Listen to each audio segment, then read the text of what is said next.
లలిత exchange Utsav. పాత నగల అదే బరువుకి కొత్త నగలు తీసుకోండి, 20% ఆదా చేసుకోవచ్చు.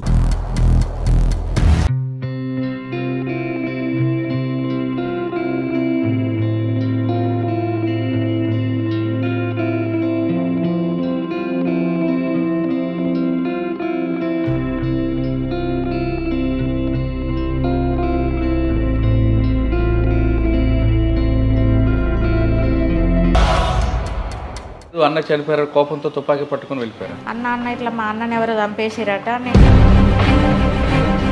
మీరు పార్టీలు వెళ్ళేసరికి ఆదివాసుల్లో ఎలాంటి పరిస్థితులు ఉంటుంది? బట్టలు కూడా లేవు అన్నట్టు. అంటే వాళ్ళ మార్పు కోసం మీరు కృషి చేశారా? చాలా మార్పు వచ్చింది అక్కడ జనాలకి. సాధారణంగా ఆడవాళ్ళకు ఉన్న ఇబ్బందులు కూడా ఉంటాయి, అవన్నీ అడవిలో మీకు ఎదురయ్యా? ఎదురయ్యా. ఎవరికి చెప్పుకోలేమన్నట్టు. అది అక్కడ వేధింపులు అని ఒక ఆరోపణ వాస్తవం అంటారు. చెప్పినవాడు వాళ్ళు వేస్ట్ గాళ్ళు, విన్నోళ్ళు కూడా వేస్ట్ గాళ్ళు. దొరల కుటుంబాలు పుట్టి ఆయన అడుగుబాటు పట్టడం ఏంటంటే, అంటే ఈయనది ఏదో లవ్ది ఫెయిల్ అయింది.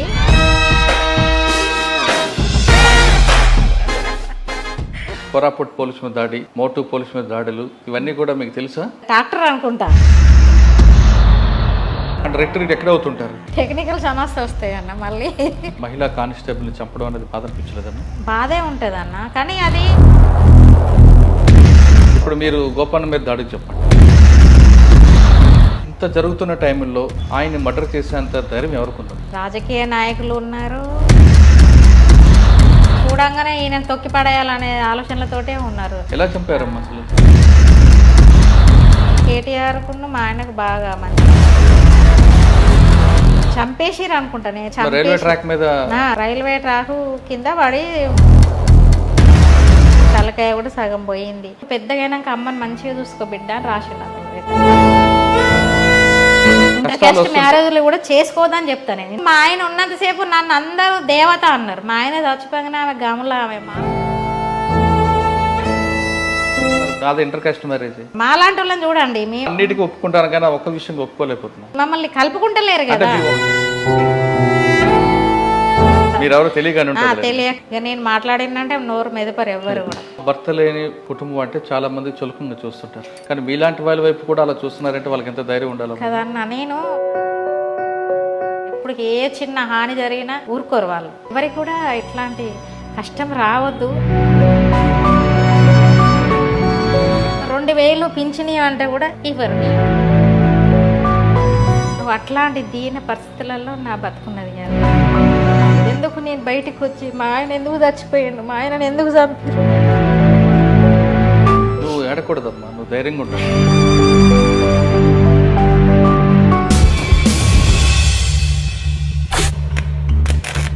Welcome to crime confessions. గతంలో గ్రామాల్లో ఉన్న పరిస్థితుల ప్రభావం, లేదా పేద ప్రజలకి న్యాయం చేయాలనో, లేదు అక్కడున్న కొన్ని కారణాలతో చాలామంది యువకులు అడవిబాటు పట్టారు. అడవికి వెళ్ళిన తర్వాత వాళ్ళు ఎండనక వాననక వర్షం అనక చల్లనక అక్కడే ఉండి పేద ప్రజల అభివృద్ధి కోసం తీవ్రంగా కృషి చేశారు. అప్పట్లో వాళ్ళు చేసిన త్యాగాల ఫలితమే అప్పట్లో ప్రభుత్వాల కిందకు వచ్చి ప్రభుత్వ పథకాలు గ్రామీణ ప్రాంత ప్రజలకు చేరవేశాయన్న దీంట్లో ఎలాంటి సందేశం లేదు. అంత తీవ్రమైన పరిస్థితుల్లో ఉంటూ వాళ్ళు తమ కుటుంబాన్ని త్యాగాలు చేస్తూ తమ సొంత అవసరాలు మర్చిపోయి ఆ త్యాగాల నిదర్శనమే ఈరోజు ప్రభుత్వాల కిందకు వచ్చాయనేది చాలామంది అంటుంటారు. అయితే ఆ విధంగా అడవిలోకి వెళ్ళిన తర్వాత వ్యక్తిగత కారణాలతోనో, లేదా అనారోగ్య సమస్యలతోనో, లేదా పార్టీతోనూ విభేదాలతోనో చాలామంది సరెండర్ అవడమో, లేదు అరెస్ట్ అవ్వడమో జరుగుతుంటారు. ఆ విధంగా బయటకు వచ్చిన వాళ్ళని పరిచయం చేసే కార్యక్రమంలో ఈ వారం మన guest Komala Manjula alias Swarnakka, wife of Komala Seshagirirao alias Gopanna అంటే పీపుల్స్ వార్లో ఏఓబీలో స్టేట్ కమిటీ మెంబర్. ఆయన భార్య స్వర్ణక్క ఈరోజు మన గెస్ట్. వాళ్ళిద్దరూ ఏఓబీలో ఎలాంటి కార్యక్రమాలు చేపట్టారు, ఎలాంటి పరిస్థితుల్లో వాళ్ళు అడవిలోకి వెళ్ళారు, వెళ్ళిన తర్వాత అక్కడ ఉన్న ఆదివాసీల కోసం వాళ్ళు చేసిన కార్యక్రమాలు ఏంటి, తర్వాత బయటకు వచ్చిన తర్వాత గోపన్న చనిపోవడానికి కారణం ఏంటి, స్వర్ణక్క తర్వాత తన జీవనం ఏ విధంగా కొనసాగుతున్న విషయాల్ని స్వర్ణక్కగా తెలుసుకుందాం. అక్క నమస్తే. నమస్తే. స్వర్ణక్క alias Manjula, wife of Seshagirirao alias Gopanna Chandabhushanam వీళ్ళందరూ ఏఓబిలో పీపుల్స్ వార్ పార్టీకి ఒక పెద్ద ఊపిరి. గోపన్న బయటికి అరెస్ట్ అవ్వడం, తర్వాత మిగతా వాళ్ళందరూ కూడా సరెండర్ అవ్వడం పార్టీకి ఒక పెద్ద దెబ్బ అనే విషయం మాత్రం అందరూ చెప్తుంటారు. అది వాస్తవం కాదని మీరు చెప్పాలి. 1990లో ఎలాంటి పరిస్థితుల వల్ల మీరు అడుగుబాటు పెట్టారు? గోపన్న ఎప్పుడు వచ్చారు? గోపన్నకి మీకు పరిచయం అక్కడ ఏం జరిగింది? ఎలా పరిచయం అయింది? మీకు పెళ్ళికి పెద్దలు ఎవరు? వాళ్ళు ప్రస్తుతం సెంట్రల్ కమిటీలో ఉన్నారు కాబట్టి మీ నోటితోనే వినాలనుకుంటున్నా. ఎలాంటి పరిస్థితుల్లో పెళ్ళిళ్ళు జరిగాయి? తర్వాత మీరు ఆదివాసుల కోసం చేసిన కార్యక్రమాలు ఏంటి? ఈ ప్రశ్నలకు సమాధానం చెప్పే ముందు స్వర్ణక్క అలియాస్ మంజుల ఎందుకు అడుగుబాటు పెట్టారండి? అన్నయ్య నేను అప్పుడు మా అన్నయ్య చనిపోయిండు, 4వ అన్నయ్య. మీ సొంత ఊరు? గ్రైనేడ్ వేలి చనిపోయిండు అన్నయ్య. అప్పుడు ఫస్ట్లో గ్రైనేడ్ వేలి చనిపోయారు. అప్పుడు అన్నయ్య కూడా అందులోనా? అంటే బావి దగ్గర. అప్పుడు నేను చిన్న అమ్మాయినే, అప్పుడు 6th 5th అట్లా చదువుతున్నా. అప్పుడు అంటే మీ ఊరు అప్పుడు పరిస్థితులు సినిమాలో చూపిస్తున్నట్టుకుంటేవా నిజంగానే? అంటే పెత్తందారులు పోకడలు ఇవన్నీ వేధింపులు ఉండేవా? లేదు అన్న చనిపోయారు కోపంతో తుపాకీ పట్టుకొని వెళ్ళిపోయారా? లేదు లేదు. అంటే ఫస్ట్ మా అన్నయ్య అప్పుడు దళం వాళ్ళు ఒక్కొక్కరే సింగిల్గా తిరుగుతున్నారు. అప్పుడు లుంగీలు కట్టుకొని గొడ్డన్లు నాటు బాంబులు పట్టుకొని తిరుగుతున్నారు. ఏ ఊరు? ఇక్కడ మాది స్టేషన్ గన్పూర్ మండలం, చిల్పూరు గుట్ట మాది అమ్మ వాళ్ళది. ఇప్పుడు చిల్పూరు గుట్ట మండలం కూడా ఇది ఇప్పుడు అయింది. అప్పుడు ఉమ్మడి జిల్లాలో మండలం స్టేషన్ గన్పూర్. ఇప్పుడు జనగాం జిల్లాకు పోయింది మా ఊరు. మేము 5గురం అన్నది అమ్మలము, 3 అక్క చెల్లెళ్ళము, నేను 7వ ఆమెను. మేము కొద్దిగా భూమి జాగా బాగా మంచిగా ఉన్నాం, ధనిక రైతులు మేము. మంచిగానే పంటలు ఇట్లా ఫ్యామిలీ గౌడ్స్ మేము.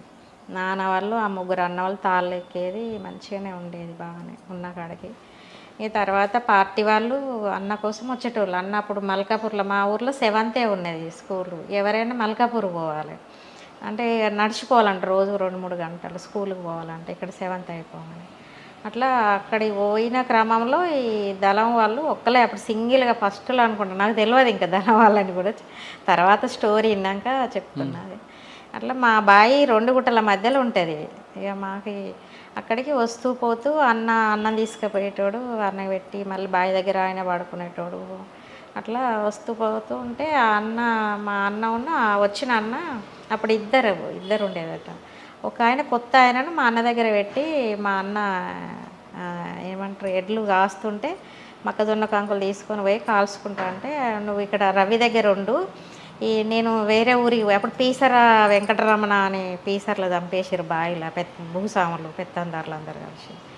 అటు పీసరకు పోయి రావడానికి కానీ అన్న పోయిండు, ఇంకో అన్నను మా దగ్గర ఉంచి. వీళ్ళిద్దరు ఏం చేశారంటే, ఇద్దరి మధ్యలో గ్రైనేడ్ వేలి ఇద్దరు చనిపోయారు ఆ గుట్ట దగ్గర. చనిపోయినాక అక్కడ మా మేనత్త ఉంటుంది, నేను అప్పుడే స్కూల్ నుండి ఇంటికి పోయినా. ఆ అన్న కోసము మా అమ్మ ఏం చేసింది, అన్నం వండి ఎవరో అన్న వాళ్ళ ఫ్రెండ్స్ వచ్చిరమ్మా అన్నం ఇచ్చిరాపో అంటే, స్కూల్ వదిలిపెట్టారు. 4 అయింది. అప్పుడు అన్నం తీసుకొని వెళ్ళే వరకే మా అన్న చనిపోయిండు. ఎడ్లన్నీ ఇవన్నీ గొర్రెలు బర్రెలు ఎడ్లన్నీ ఇటు వస్తున్నాయట. వస్తుంటే ఎందుకు ఇటు వచ్చినాయి, చేను అంతా మేస్తుంది అని నేను పక్కన బావిలో అడిగితే, మంజుల మీ అన్న చచ్చిపోయిండు, ఆడ పెద్ద సౌండ్ వచ్చింది, మా మేనత్త ఉంటుంది మా ఇంటి దగ్గరే, అక్కడ చనిపోయిండు, నువ్వు తొందరగా వెళ్ళవే అని అంటే, నేను వెళ్ళినా. మా మేనత్త నాకు ఎదురు గురికొచ్చి, అన్నని ఎవరు చంపేసిరే, అన్నని ఎవరు చంపేసిరు మా అనేసి అంటే, ఇక మన అన్న 4 అన్నలు 3 అన్నలు తాళ్ళు ఎక్కుతారు, నాన్న ఇట్లా అందరూ అంగట్లో ఉంటారు, అంగడి జరుగుతుంది గుట్ట దగ్గర. ఇక ఇంకొక ఆయన ఆడ వేరే ఆయన ఉన్నాడు ఆడ, అన్న ఇట్లా మా అన్నని ఎవరో చంపేసిరట, నేను మా ఇంటికి పోయి మా అమ్మకి చెప్తా, మీరు మా నాన్నకు మా అన్నలకు చెప్పారా మా అన్నని చంపేసిరట అంటే, అట్లా అన్న అటు వెళ్ళిండు. మా నాన్న దగ్గరికి నేను ఇంటికి వచ్చేవరకు ఇక మా అమ్మకి తీసుకొని మళ్ళీ వచ్చేవరకు ఆయన ఎప్పుడో 12 గంటలకు గ్రైనేడ్ వెళ్ళి చనిపోయాడు. నేను స్కూల్ నుండి ఇంటికి పోయి మళ్ళీ అక్కడి బాయికడి వరకు 5 అయింది అన్నట్టు. ఈ లోపే అన్నయ్య అప్పటికే ఇంకా చనిపోలేదు, అంత బ్లడ్ పోయింది, అంత లాస్ అయిపోయింది మొత్తం, కొన ఊపిరిలాగా ఉన్నది అన్నట్టు. ఇక అట్లా మళ్ళీ ఎంజిఎంకి అప్పుడు రోడ్లు కూడా లేవు ఆ టైంలో, అన్ని ట్రాక్టర్లు వెహికల్స్ కూడా లేవు. మార్గ మధ్యలో చనిపోయిండు. ఇక చనిపోయినాక మళ్ళీ ఎంజిఎం పోయి తీసుకొని వచ్చినాము. అప్పటిదాకా కూడా వీళ్ళు నక్సలైట్లు అని తెలియదు, మా అన్నని ఎవరో చంపేసిరని మా అమ్మ ఇక తిడుతుంది అందరిని అట్లా ఇట్లా. ఇక తర్వాత 2-3 సంవత్సరాలకు తెలిసింది ఇట్లా నక్సలేట్లదే బాంబు వేలి చనిపోయిండు అనేసి తెలిసింది. దళం వాళ్ళు ఒకరు ఇద్దరు ఉంటారు, అప్పుడు వచ్చి చెప్పారు అన్నట్టు, మాదే బాంబు వేలి చనిపోయిండమ్మా, రవిని ఎవరు చంపలేదు అని చెప్తే అప్పుడు ఇక సైలెంట్ అయినా. మేము ఎవరి మీద నిందలేదు. ఆ మధ్యలో పోలీసులు రాలేదా? ఎలా పోలీసులు వచ్చిండ్రు, వాళ్ళకు ఏదో నక్సలేట్లు అది ఇది అంటారు కానీ మాకు ఐడియా లేదు నక్సలేట్లు వీళ్ళ అన్నలు అనేది. మా అమ్మకు తెలియదు, మా నాన్న ఎవరికి తెలియదు అన్నట్టు. వాళ్ళు వచ్చేసి లేదు వీళ్ళ అన్నలు నక్సలేట్లు అది ఇది అని అంటే మాకు తెలియక మేము పెద్ద పట్టించుకోలే. ఎంక్వైరీ చేసుడు, మా చిన్న అన్నను మా పెద్ద అన్నను వీళ్ళందరినీ పట్టుకపోడు కొట్టుడు ఇట్లా అని చేస్తూనే ఉన్నారు. ఇక ఈలోపు మేము తెలిసిన రాజకీయ నాయకులను వాళ్ళని వీళ్ళని పట్టుకొని మా అన్నను విడిపించుకొని ఉన్నాం, సైలెంట్గా ఉన్నాం. ఈలోపు 2-3 ఏళ్ళ తర్వాత సైలెంట్ అయిపోయింది. ఇక దళాలు వస్తున్నారంట. అప్పుడు ఒక లక్ష్మక్క అని అన్నసారం దళం ఏరియా కడార్ రవి వాళ్ళ భార్య ఇంటికాడ మ్యారేజ్, బాపను వదిలిపెట్టి వచ్చి 2 భార్యాభర్తలు, వాళ్ళతోటి ఇంకో 3 అన్నలు 5 వచ్చింటారు అన్నట్టు. ఇక అప్పుడు మాకు బాగా పరిచయం అయింది. నాకు పరిచయం అయ్యి నేను అప్పుడే ఇక 7th అయిపోయింది, మిషన్ నేర్చుకుంటున్న క్రమంలో అప్పటికే మా ఇంటికి పోలీసు వాళ్ళు వచ్చుడు అట్లా ఇట్లా జరుగుతుంది కానీ తక్కువ వచ్చిపోతారు అప్పుడప్పుడు మా అన్న చనిపోయిన అన్న కోసం. ఈలోపు ఇక మాకు 2 ఇండ్లు పెద్ద ఇండ్లు ఉంటాయి అన్నట్టు ఊర్లో కూడా, కొత్తిళ్ళు పాతిళ్ళు అని. ఇక కొత్తింట్లో డెన్ను వాళ్ళకి షెల్టరు, బావి దగ్గర కూడా 2 గుట్టల మధ్య ఉంటుంది, పెద్ద అడవి ఉంటుంది అన్నట్టు. బావి కాడ షెల్టరు, ఇంటికాడ షెల్టరు. అట్లా ఇక అన్నం వండి పెట్టుకుంటూ ఎక్కువ ఇక నన్ను రమ్మని పాటలు పాడు, అక్క అదోటి ఇదోటి చెప్పుడు, మహిళలు ఇట్లా బాల్య వివాహాలు, బలవంత పెళ్ళిళ్ళు, జీతగానలేదు, కూళ్ళ రేట్లు ఇట్లా అన్నీ, దున్నేవాడికి భూమి కావాలి, భూస్వాముల పెత్తనాలు అప్పుడు ఊర్లలో బాగున్నాయిలే. ఇక అంత బాగా గందరగోళంగా ఉండేది అన్నట్టు. ఆ టైంలో మేము పరిచయం అయినాక నువ్వు పాటలకు వస్తావా అంటే నేను రాను, మా అమ్మ కొడుతుంది పంపదని నేను అన్నా. అమ్మ కొడుతుంది, అమ్మ ఎవరమ్మైనా కొడుతుంది రా, నువ్వు రావాలి, ప్రజల కోసం పోరాటం చేయాలి, తుపాకీ పట్టాలి, భూస్వాముల దగ్గర భూమి గురించి పేదవాళ్ళకి పంచిపెట్టాలి అది ఇదని అన్నీ చెప్పింది. చెప్తున్న క్రమంలో ఇక అట్లాగే ఈలోపు గద్దర్ మీటింగు 90లో గద్దర్ మీటింగు రైతు కూలి మహాసభ పెట్టిండ్రు ఆయన. ఆ సభ కూడా మా బావి దగ్గరనే క్రాంతి రణదేవు, బాలన్న వీళ్ళు జిల్లా సెక్రటరీలు, పెద్ద జిల్లాకు లీడర్లు వాళ్ళు. నాకు అట్లా తెలుసు, ఇంకా నేను దళం రాలే కదా, వాళ్ళు పెద్దవాళ్ళు అనేది తెలుసు అన్నట్టు. మా బావి కన్నా 4 రోజులు ఉంటే 2-3 బస్తాల బియ్యం ఇచ్చినాం, వంటకి అన్ని కూరగాయలు కూడా బావి దగ్గరే, నూనె అవన్నీ తీసుకొచ్చి ఇస్తే వంట చేసుకుంటా ఈ వరంగల్ మీటింగ్ అంతా మా బావి కాడ ఉండి అది చేసిరు వాళ్ళు.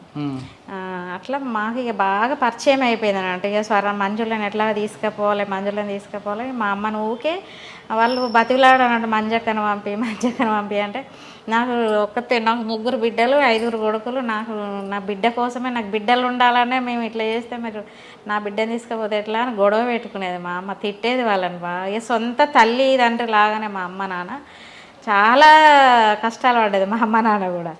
అట్లా ఇక మా అన్న చనిపోతే అన్నకు ఒక పాప అన్నట్టు. ఆ పాప సంవత్సరం ఉంటుంది అప్పటికే. అంటే ఆయన పెళ్ళయింది, సంవత్సరంలోపు పాప పుట్టింది. ఆ పాప పుట్టినాక అన్న 21st ఇంకా రేపు అనగానే చనిపోయిండు అన్నయ్య. ఇక అట్లా అమరవీరుడు పాప కదా అనేసి వాళ్ళ కూతురు కదా అని అప్పుడు గద్దర్ మీటింగ్ పెడితే అక్కడ స్టేజ్ మీదకి మంజక్క నువ్వే తీసుకొని పో అనేసి చెప్పారు. చెప్తే సరే అని అప్పుడు లారీలతోటి వేరు ఊర్లలో, లారీల మీద అందరు ఊరందరం పోయినాం అన్నట్టు. ఇక మా పాపతో అన్న వాళ్ళ బిడ్డతో నేను స్టేజ్ ఎక్కి అక్కడ మా అన్న బిడ్డని పరిచయం చేసిండ్రు, రామరుడు బిడ్డ అన్నట్టుగా పరిచయం చేసి.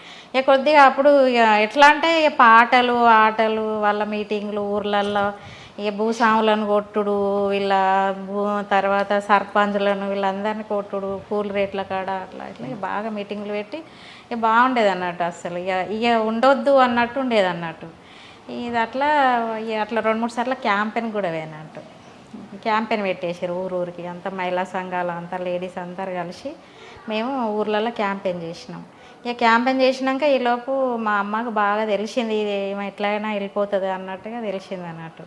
ఇక తెలిస్తే మా అమ్మ ఈలోపు ఊరికి వెళ్ళింది. వెళ్ళినాక ఇక వాళ్ళు మళ్ళీ వేరే ఒక సంఘ నాయకుడిని పిలిపించి మంజక్క ఇక ఉంటే వాళ్ళ అమ్మ వాళ్ళు ఇక పెళ్ళి చేసేస్తారు, ఉంచొద్దు ఆమెను తీసుకురావాలి అన్నట్టుగా ఇక నన్ను తీసుకొని పోయిండ్రు అన్నట్టు. అట్లా దళంకి వెళ్ళిపోయినా నేను. దళం ఎక్కడమ్మా మీరు అప్పుడు? నేనా అన్నసాగరం ఏరియా, చిల్పూరుగుట్ట అమ్మ వాళ్ళది. అట్లా నేను వేరే ఊర్లో ఉంటే వాళ్ళు వేరే ఊర్లోకి పోయి కలుసుకున్నాను అన్నట్టు అక్క వాళ్ళ దగ్గర. లక్ష్మక్క చాలా మంచిది, ఇది ఒక తల్లి కంటే ఎక్కువ. వాళ్ళ భార్య భర్తలు అయితే ఇక తల్లిదండ్రులు లాగానే మాకు. అమ్మ నాన్న వదిలిపెట్టి వచ్చినాం కానీ తల్లిదండ్రులు లాగానే. కాకపోతే ఏంటంటే కొద్ది చిన్న వయసు కదా అప్పుడు నాకు. ఈమె నేను నడుస్తుందో నడవదో అనేసి బాగా టెస్ట్ పెట్టిరు నాకు. ఇక ఊర్లలోనే ఒక 6 నెలలు ఆడ 10 రోజులు, ఆడ 15 రోజులు, ఆడ నెల రోజులు, ఒక 6 నెలలు ఉంచిరు. ఈమె నడవలేదు, బాగా శనిష్టు సున్నితంగా ఉండేది. ఇక నాకు పెద్దగా ఏం పనులు రావు ఎక్కువ. ఇక పెద్ద ఫ్యామిలీ. ఏం చేసేవారు మీరు దళంలో నేను ఫస్ట్ అన్నయ్య ఫస్ట్ వాళ్ళు ఇక దళంలో తిరిగిన 2 years ఇక్కడ తిరిగినాక అప్పుడు ఏఓబి అని కాదు కానీ డీకేకి పంపించాలి, రిక్రూట్మెంట్ ఇక్కడ బాగా వస్తున్నారు అన్నట్టు. ఆ టైంలో గద్దర్ మీటింగ్ తర్వాత చాలా మీరు రిక్రూట్మెంట్ వచ్చిర్రు. అప్పుడు పగడేరు అమరవీరులు 13 మందిని కూడా ఎన్కౌంటర్ చేసిండ్రు. అప్పుడు చాలామంది 20,000 మంది 10ల సంఖ్యలలో డీకేకి వెళ్ళిపోయారు. అప్పుడు మా ఊర్లో నుండి కూడా చాలామంది వెళ్ళిపోయారు. మా ఊర్లో 9 మంది, మా అన్నయ్యతోటి 9 మంది ఎన్కౌంటర్ బూటక వెనుక పట్టుకొని చంపేసిన వాళ్ళందరూ. పెద్దది మాది ఒక చరిత్ర ఉంటుంది అన్నట్టు ఊర్లో. అంటే వీళ్ళందరూ నేను వెళ్ళిపోయినాక డీకేకి వెళ్ళిపోయినాక వాళ్ళందరూ చనిపోయారు. మళ్ళీ బతికి వచ్చింది అన్నట్టు నేను ఒక్కదాన్ని. మళ్ళీ పోయింది గుర్తు మళ్ళీ ఇంటికి రాలే ఏ రోజు కూడా. ఒకసారి 96లోనేమో అమ్మ వాళ్ళని చూద్దాం, నాన్న చనిపోయిండు అనేది నేను ఎందుకో లెటర్ రాస్తే అడ్రస్ పెట్టి ఆ లెటర్ బట్టి మా నాన్న చనిపోయిండు అని నాకు ఒక లెటర్ వచ్చింది అన్నట్టు అక్కడ తూర్పుగోదావరి. అంటే అప్పుడు అడ్రస్ ఉండవు కదా, ఎలాగొస్తుంది లెటర్ పోస్ట్లో వేసినాం అన్నట్టు. మీరు వేశారు రిటర్న్ పోస్ట్ ఎలాగొస్తుంది? పోస్ట్ అప్పుడు ఇది ఉంటాయి కదా తపాలా, అదేమంటారు చూడ. కాదమ్మా, మీకు అడ్రస్ ఉంది కాబట్టి అమ్మా నాన్న గురించి రాసావు. నేను అడ్రస్ పెట్టిన అక్కడ వాళ్ళది, అక్కడ ఒక ఊరు వాళ్ళది ఇంటి వాళ్ళది అడ్రస్ పెట్టిన, ఆడికి వచ్చిన. అప్పుడు తెలిసిందా?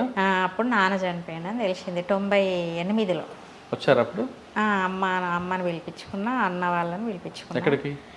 అక్కడ తూర్పుగోదావరి, ఇక్కడ అది వెదురు నగరం. ఏటూ నగరం? వెదురు నగరం అంటే ఏలేశ్వరం అటు. మీరు పార్టీలో వెళ్ళేసరికి అప్పుడు గ్రామీణలో కానీ లేదంటే ఆదివాసులో ఎలాంటి పరిస్థితులు ఉంటుంది? అక్కడ నేను ఫస్ట్ ఇక్కడ నుండి అంటే అక్కడికి పోవాలి, ఆడ ఉద్యమాన్ని మనం బలోపేతం చేయాలి. ఆడ తెలుగు వాళ్ళు తక్కువ ఉన్నారు, లేడీస్ కూడా తక్కువ. అటు పోవడానికంటే ఆడ తిండికి వాటికి ఇక్కడ వాళ్ళు అటు పోయి నిలదొక్కుకోరు. దళ సభ్యులు ఎవ్వరు కూడా పార్టీ వాళ్ళు పోవడానికి సిద్ధపడేటోళ్ళు కాదు. ఇక్కడ చాలా రిక్రూట్మెంట్ వచ్చింది ఆ టైంలో, కానీ ఎవరు కూడా డీకే పోవడానికి ముందుకు వెళ్ళేటోళ్ళు కాదు. భాష సమస్య, భోజనం కూడా ఆడ అంటే తిండి మొత్తం ఆపోజిట్ ఉంటుంది కదా అన్న. ఇక్కడికి అక్కడికి చాలా తేడా ఉంటుంది కదా. ఆ తిండి అలవాటు కావడానికి నేనైతే మళ్ళీ వచ్చే వరకు కూడా నేను ఆడ తిండి సరిగా తినకపోయేది, అంతా ఇట్లా ఆగమైపోయేది తిండి తినకనే. అట్లా నిలదొక్కుకోవడానికి 2 సమస్యలు కారణం ఇక్కడ వాళ్ళు అక్కడ నిలదొక్కుకోవడానికి. ఎప్పుడైతే నిర్బంధం వచ్చిందో అప్పుడు అక్కడ పోయి ఉన్నారు, కానీ ఈ నిర్బంధం రాకపోతే ఇక్కడ వాళ్ళు ఇక్కడే ఉండు. ఇట్లా చనిపోరు చాలామంది. పార్టీ తర్వాత సమీక్షించుకొని కూడా మనం తప్పు చేసినాము, వరంగల్ రిక్రూట్మెంట్, తెలంగాణ రిక్రూట్మెంట్ అంతా మనం కావాలని చేతులారా మనం చంపేసుకున్నట్టు అయిపోయింది. మనం ఒక ఎడ్యుకేషన్ అనేది ఇస్తూ వాళ్ళకు మనం ఉద్యమం డెవలప్ కోసం మనం ఉద్యమం బలోపేతం చేయాలంటే ఇక్కడ రిక్రూట్మెంట్ను ఎప్పటికప్పుడు అటు పంపిస్తే అయిపోయేది అనేది సమీక్షించుకొని ఆత్మవిమర్శ చేసుకున్నది పార్టీ. అప్పుడు అట్లా వెళ్ళిన తర్వాత అప్పుడు పరిస్థితి ఎలాగుండేవండి? అభివృద్ధి ఉందా అప్పుడు? అప్పుడు అభివృద్ధి లేదు అసలు. అక్కడ తిండి అని ఘోరం అసలు. వాళ్ళ బట్టలు కూడా లేవు అన్న వాళ్ళకి అసలు. నాకైతే ఫస్ట్ గోదావరి దాటంగానే నాకు చెప్పిర్రు, అక్క ఇక్కడ వాళ్ళకి బ్లౌజులు ఉండేవి, మాకు అలవాటే, వాళ్ళు మనం ఇప్పుడు మారరు అక్కయ్య, నువ్వేం కొద్ది ఫీల్ కాకు అని చెప్పిరు అన్నట్టు. లేదన్నయ్య మీరు ఇప్పుడు ఏండ్ల కొద్ది ఇక్కడ ఉంటారు, నేను ఇప్పుడే ఫస్ట్ కదా, మీరైతే చెప్పిరు కదా అర్థం చేసుకుంటా అన్నట్టుగానే చెప్పిన. అట్లా బట్టలు కూడా లేవు అన్నట్టు. చిన్న ఇప్పుడు మనం చీర తీసుకుపోయిస్తే 4 ముక్కలు చేసుకొని ఇట్లా చుట్టుకుంటారు లేడీస్. ఇక మగవాళ్ళేమో ఇట్లా గోషలాగా పెట్టుకుంటారు. ఇక వాళ్ళకి బట్టలు ఉండేవి అంతే, తిండి ఉండేది, ఇల్లు సరిగా ఉండేవి, వాళ్ళకు వంట పాత్రలు ఉండేవి, వాళ్ళు ఏమైనా నాగన్లు ఉండేవి, ఎడ్లు ఉంటాయి, కానీ వాటితోటి దున్నడం అవన్నీ వాళ్ళకి తెలియదు, పంటలు పండించుకోవడం తెలియదు, అసలు ఏం తెలియదు అన్నట్టు. వాళ్ళ అంతా అసలు చాలా వెనకబడిపోయిన ప్రాంతాలు. అన్నయ్య చాలా అంటే నేను డీకేలో లేను, మళ్ళీ అక్కడ కొద్ది రోజులు ఉండి ఏబోబికి పంపించారు. మళ్ళీ అక్కడ పార్టీ 2 దళాలు ఎగిరిపోయినాయి. అక్కడ మేము పోయే వరకు నాగలకొండ దళాలు 2 ఎన్కౌంటర్లు చనిపోయారు వాళ్ళు. అట్లా చనిపోవడంతో మళ్ళీ మమ్మల్ని డీకే కానీ మళ్ళీ అక్కంచెల్లి ఆడ మిలిటరీ క్యాంపు జరిగితే ఏబోబి వాళ్ళు వడకాపూర్ చంద్రమౌళి అన్న ఉంటాడు, ఆ అన్న వాళ్ళు జామిర్ అన్న వాళ్ళందరూ అక్కడికి వచ్చారు మిలిటరీ క్యాంప్కి. వస్తే అక్కడి నుండి నన్ను అటు తీసుకెళ్ళారు అన్నట్టు. అక్కడికి పోవాలి ఫస్ట్, అక్కడ నిలదొక్కుకోవాలనేసి. ఇక తెలుగు ప్రాంతం ఉంటుంది, నాకు ఎక్కువ భాష కొద్ది కష్టమవుతుందని అన్న. అంటే తెలుగు అది ఆంధ్ర ఒరిస్సా అంటే అది కొద్దిగా తెలుగు ఉంటుంది కాబట్టి నువ్వు అక్కడికి పోరా అని అన్నారు. అడిగి పోయాను అన్నట్టు నేను. అక్కడ కూడా అదే పరిస్థితి, ఇంకా ఇక్కడ ఘోరం ఉంటుంది, ఇక్కడ కంటే కొద్ది మెరుగు అక్కడ, కానీ అదే కొండల మీద ఇంకా ఘోరం ఉంటుంది అన్నట్టు. అక్కడ ఎట్లుంటుంది అంటే అసలు ఈ కొండలన్నీ తవ్వి ఇట్లా తవ్వే కర్ర ఇట్లా ఉంటాయి, పారల టైపు తవ్వుకొని ఎండాకాలంలో తవ్వి ఆ చెత్త అంతా గాలబెట్టి అప్పుడే సామలు అవేంటి సోళ్ళు సామలన్నీ అప్పుడే చల్లుతారు, వర్షాలు పడంగానే మొలుస్తాయి. ఇక అదే వాళ్ళ తిండి అంతే, సంవత్సరం పొడుగుతా అవే ఉంటాయి. గొచ్చకందులు, ఉలువలు, మినుములు ఇవి పండిస్తారు. ఇక అవే ముడి పదార్థాలు అవి పండించుకొని తింటారు వాళ్ళు అక్కడ. కానీ అక్కడ ఇక సారా విపరీతంగా కాస్తారు, సారా తాగుతారు ఆడోళ్ళు మగోళ్ళు. జీరుగు చెట్లు, జీరుగు కళ్ళు ఇవి బాగా తాగుతారు అన్నట్టు అక్కడ. ఇక వాళ్ళ తాగుడు, అంబలి తాగుడు, కళ్ళు తాగుడు ఇదే వాళ్ళ. మొగోళ్ళు అయితే ఇక జీరుగు చెట్టు వాడు ఎన్ని కిలోమీటర్లు ఉండని, ఎన్ని కొండల మీద ఉండని, ఆ ఒక్క జీరుగు చెట్టు కోసం పోయి అక్కడే తాగుతాడు, ఆన్నే పడుకుంటాడు తాగి కూడా. ఏఓబిలో మీరు వెళ్ళేసరికి అక్కడ ఆదివాసుల పరిస్థితి చాలా దారుణంగా ఉందని చెప్తున్నారు. అంటే వాళ్ళ అభివృద్ధి కోసం మీరు ఏం చేస్తారు? పార్టీ ఆదేశాల మేరకు అభివృద్ధి కోసం మేము అంటే వాళ్ళ మార్పు తీసుకొచ్చారా, లేదు వాళ్ళకి ఏం చేసుకొచ్చి వాళ్ళకు మార్పు తీసుకురావడం? అంటే మెయిన్ అక్కడ ఏంటంటే వ్యవసాయం వాళ్ళకు తక్కువ ఉంటుంది, గరువులు ఉంటుంది, కొండపొళ్ళు చెట్లు అడవి నరుక్కొని కొండపొళ్ళు చేసుకొని బతుకుతారు అక్కడ. కొండపొళ్ళు మీదనే సోలు సామలు ఇవి పండించుకుంటారు. కానీ ఒడ్లు పండించుకోవడము, ఇప్పుడు కాలువలు కొండ కాలువలు బాగా వస్తాయి. ఇప్పుడు వర్షాలు పడ్డప్పుడు కొండ కాలువలు పెద్ద పెద్ద కాలువలు వస్తాయి, ఆ వాటర్ అంతా కిందికి వెళ్ళిపోతుంది. అక్కడ కింద ఇప్పుడు నావలకొండ ఎల్లవరం ఏరియాలోనేమో ఆడ భూ పోరాటాలు చేసినాం. అక్కడ భూస్వాముల దగ్గర ఈ అనంత చక్కర్రావు అని, ఇప్పుడు అనంత బాబు ఉంటాడు చూడండి, వాళ్ళ దగ్గర కొన్ని 100 ఎకరాల భూములు ఉంటాయి. అవన్నీ లాక్కొని భూములు పంచిపెట్టినాం అక్కడ కింద, అక్కడ మేము తిరిగిన ఏరియాలో. తర్వాత ఆడ అందరికి పంచిపెట్టినాం. ఇప్పటికి కూడా వాళ్ళు కాస్త చేసుకుంటారు, రైతులు అందరూ కూడా కాస్త చేసుకుంటారు. వాళ్ళు అందరూ కూడా పాపం జీడి మామిడి పిక్కల మీద లేకపోతే ఇవి ఏమంటారు కొండకు వచ్చి బొగ్గులు కాల్చుకొని కట్టెలన్నీ నరికి బొగ్గులు కాల్చి బొగ్గులు అమ్ముకుంటారు అక్కడ కింద నావలకొండ ఏరియా అయినా ఎల్లవరం ఏరియాలో అయినా. అట్లాంటి వాళ్ళకి ఎన్ని రోజులు మీరు ఈ కొండలు కొట్టుకొని బొగ్గులు కాల్చుకొని ఎన్ని రోజులు బతుకుతారు మీరు? ఇట్లా భూములు ఉన్నాయి కదా, అందరు కలిసి రండి, రైతులు అందరు రండి, వస్తే మనం ఇక్కడ పలానోళ్ళ దగ్గర అనంత చక్కర్రావు అని ఇంకా చాలామంది కోన్లో వాటంతా భూస్వాములు ఉంటారు, ఎల్లవరంలో ఉంటారు, ఎల్లవరం ఊరోళ్ళు కూడా భూస్వాములు ఉంటారు. వాళ్ళ దగ్గర అందరి దగ్గర భూములు లాక్కొని గోపన్న అప్పుడు కమాండర్ ఉండే, అంతకుముందు మన దేవన్న చంద్రమౌళి, వడకాపురి చంద్రమౌళి. ఇక వీళ్ళు అసలు ఇక వాళ్ళకి అక్కడ ఒక అదే అన్నట్టు ఇక పెద్ద లీడర్లు మంచి ఫేమస్ అయినారు వీళ్ళిద్దరు. నా భూషణం కూడా బాగా కష్టపోతులు వీళ్ళైతే. ఇప్పుడు అక్కడ అందులో ఉన్నాడు ఇంకా పోషన్న అని, పండన్న పోషన్న అని అంటారు, ఆ అన్న వీళ్ళు రమేష్ తిలకు ఇట్లా చాలామంది. ఎట్లా అంటే ఇక్కడ అందరు వాళ్ళ ఆదిలాబాద్ నుండి ఇట్లా మేము ఇక్కడి నుంచి అక్కడ లోకల్ వాళ్ళు చాలా పర్ఫెక్ట్ టీం అన్నట్టు. వీళ్ళు కిలో బియ్యం ఇద్దరే తినేస్తారు అన్నట్లు. ఇక తెల్లదాకా నైట్ మొత్తం పలానూరికి చేరుకోవాలంటే ఆ అడిగి చేరుకోవాలి, మళ్ళీ తెల్లార వరకు పోయి అడవిలు ఉండాలన్నట్టుగా అట్లా ఉండేది అన్నట్టు.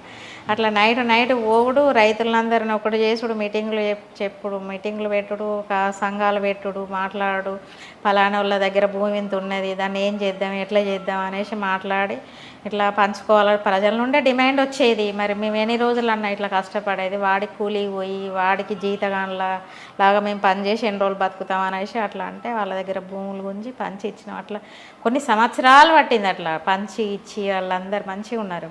కాకపోతే ఇప్పుడు కొండల మళ్ళీ పైకి మేము అడవి ప్రాంతం రావాలంటే మళ్ళీ ఆదివాసుల దగ్గర రావాలి, సేఫ్టీ ఏరియాకి. మళ్ళీ అట్లా వీళ్ళకి వచ్చేటప్పుడు వీళ్ళకి తిండి ఉండేది మనకి. ఇక మనకి వాళ్ళు తిండి పెట్టడానికి కష్టంగా ఉన్నది, ఎన్ని రోజులు ఇట్లా చేస్తామనేసి మళ్ళీ మేమేం చేసినామంటే కొండ కాలువలు అన్నీ ఇట్లా వస్తాయి, ఇక వాటర్ పోతుంది కదా, గరువులు ఉన్నాయి, గరువులన్నీ కూడా పొలాలు చేసుకొని ఆ కొండ కాలువలకి మనం చెక్ డ్యాములు కట్టుకొని అట్లా దాంతో మనం వాటర్ పైకి తీసుకొచ్చుకొని అట్లా వరి పంటలు పండిద్దాం అనేది ఒక డిమాండ్ వచ్చింది. తర్వాత వాళ్ళు కూరగాయలు పండించుకోవడం తెలియదు, కూరగాయలు వండుకోవడం కూడా తెలియదు వాళ్ళకి.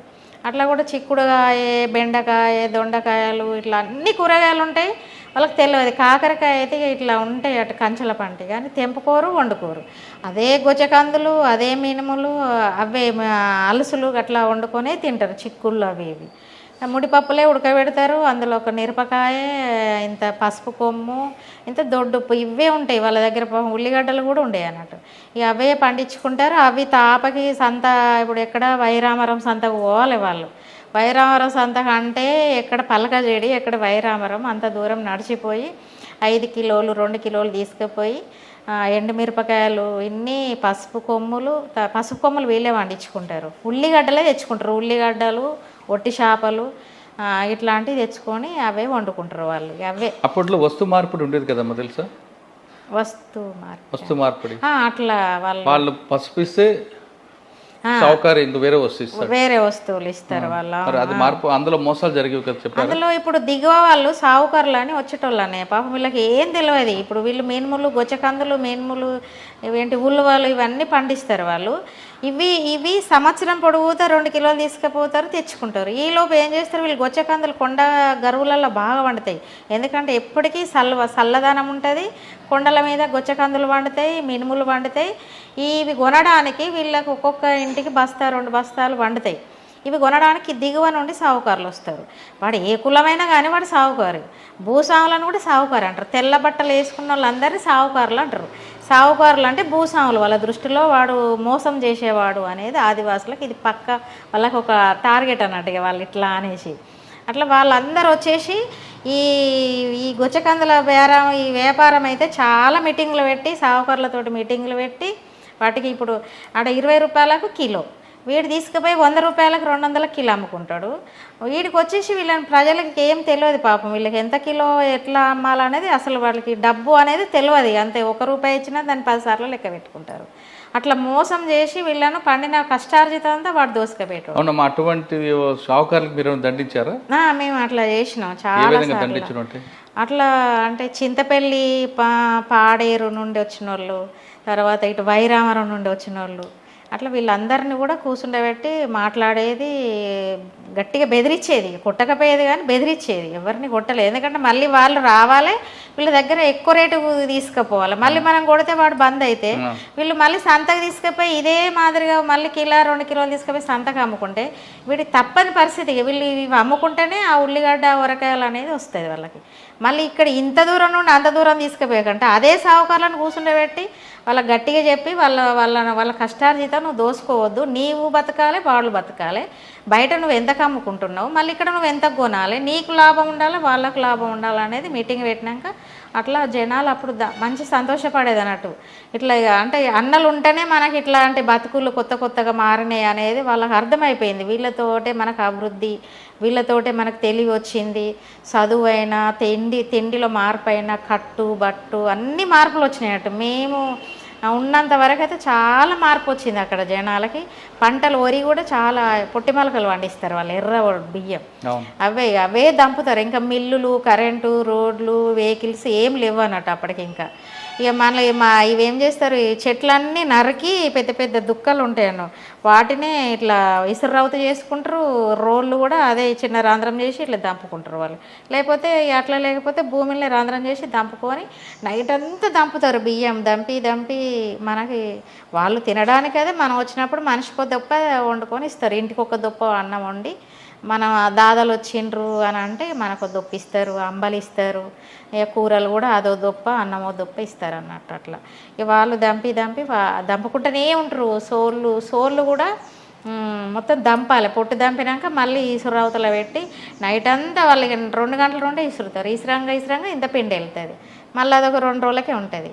ఇక వాళ్ళు కూడా ఏంటంటే అన్నం ఎక్కువ ఉండదు.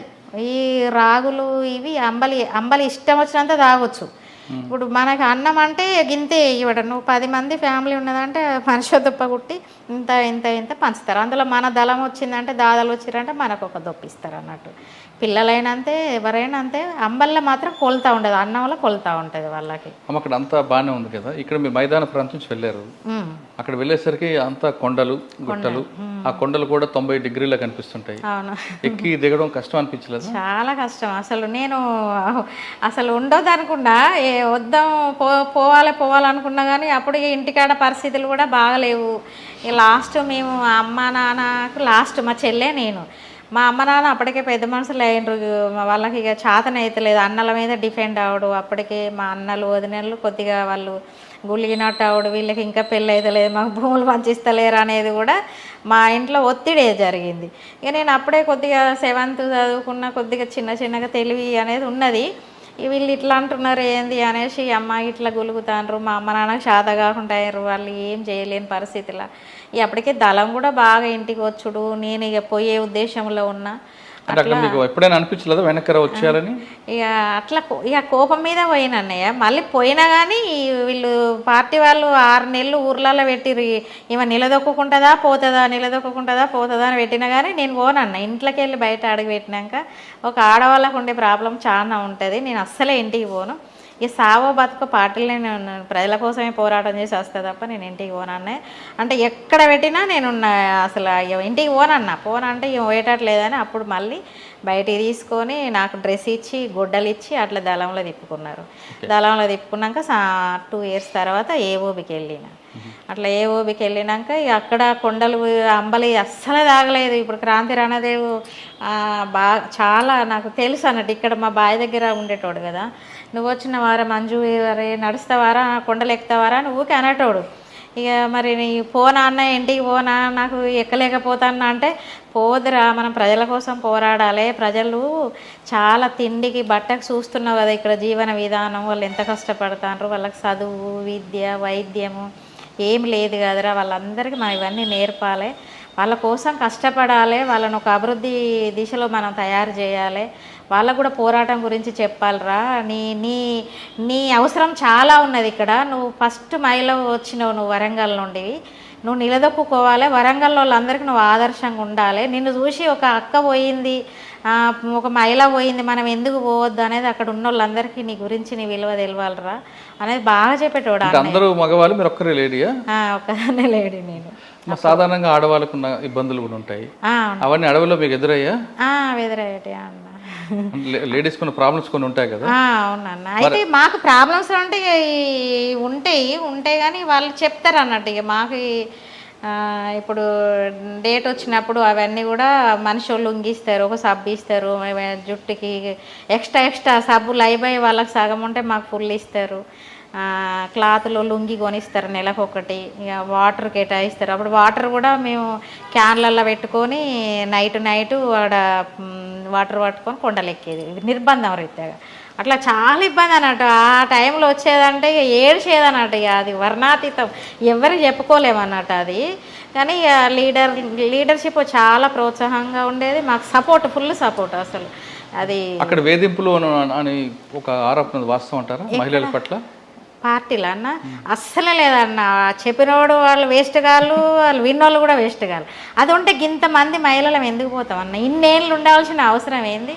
వాళ్ళు ఫుల్ స్వేచ్ఛ హక్కు అంటేనే పార్టీలే, బయట లేదు. బయట ఏ స్వేచ్ఛ లేదు, ఏ హక్కు లేదు, ఏ కుటుంబం సపోర్ట్ లేదు, ఏ సమాజం సపోర్ట్ లేదు, ఏ పోలీసుల సపోర్ట్ లేదు, ఏ రాజకీయం సపోర్ట్ లేదు. ఫుల్ సపోర్టు స్వేచ్ఛ, ఆడోళ్ళకి స్వేచ్ఛ అంటే మావోయిస్ట్ పార్టీలే. నాకైతే ఫుల్, నేను 100% గుండె గుద్దుకొనైనా నేను చెప్పగలుగుతాను. ఎప్పుడు ఏ వేధింపులు అనేది ఉండే. కాకపోతే ఏంటంటే అందరూ ఒక ఏజ్లో ఉంటారు, పెళ్లి విషయాలు అక్కడికి వచ్చినప్పుడు ఒక్కొక్కరికి ఒక్కొక్క తెలివి ఉంటుంది, అది వాళ్ళకి నాలెడ్జ్ లేక. ఇప్పుడు నీ గురించి నీకు ఎంత ఉండాలో గంతే ఉంటుంది. ఎక్కువ నీకు సమాజం పట్ల, ఒక ప్రకృతి పట్ల, ఒక మహిళ పట్ల, ఒక జెంట్స్ పట్ల ఎంత నాలెడ్జ్ ఉండాలో ఉండక, అవగాహన లేక కొన్ని పొరపాట్లు చిన్నవి జరుగుతాయి. కాకపోతే లీడర్షిప్ వెంటనే దాన్ని కనుక్కొని దాన్ని విమర్శ రూపకంగా, ఆత్మవిమర్శ రూపకంగా వెంటనే పరిష్కారం చేస్తే దాని ఆటకి సాల్వ్ అయిపోతుంది అంతే. కానీ వేధింపు అనేది లేదు, బయట ఉంటాయి. తప్పు అది అది చెప్పిన వాళ్ళు తప్పే, విన్నోళ్ళు తప్పే. నేను మాట్లాడేది అదే అమ్మ మీ విషయం పక్కన పెడదాం. అన్న శాసగిరి రావు అలియాస్ గోపన్న దొరల కుటుంబంలో పుట్టి ఆయన అడుగుబాటు పట్టడం ఏంటం, దీని వెనక కారణం ఏంటి? గోపన్న ఫస్ట్ అదే ఈ గద్దర్ మీటింగ్ తర్వాత ఆశన్న ఉన్నారు కదా, ఇప్పుడు ఆశన్నకి సొంత ఆశన్న ఈయనకు మేనమామ కొడుకు. ఎవరు? తక్కిడిపల్లి వాసుదేవరావు అలియాస్ ఆశన్న అలియాస్ శేషన్న. వీళ్ళు బాబామర్దులు ఇద్దరు. ఇప్పుడు ఆయన కూడా సరెండర్ అవడానికి ఒకసారి అది చేసిండు, కానీ ఇక మేము పడ్డ కష్టాలు చూసి ఆయనకు వద్దని చెప్పారు. ఈయన ఆశన్న వెళ్ళారు అంటే మామ బాటలో వెళ్ళాడు ఈయన.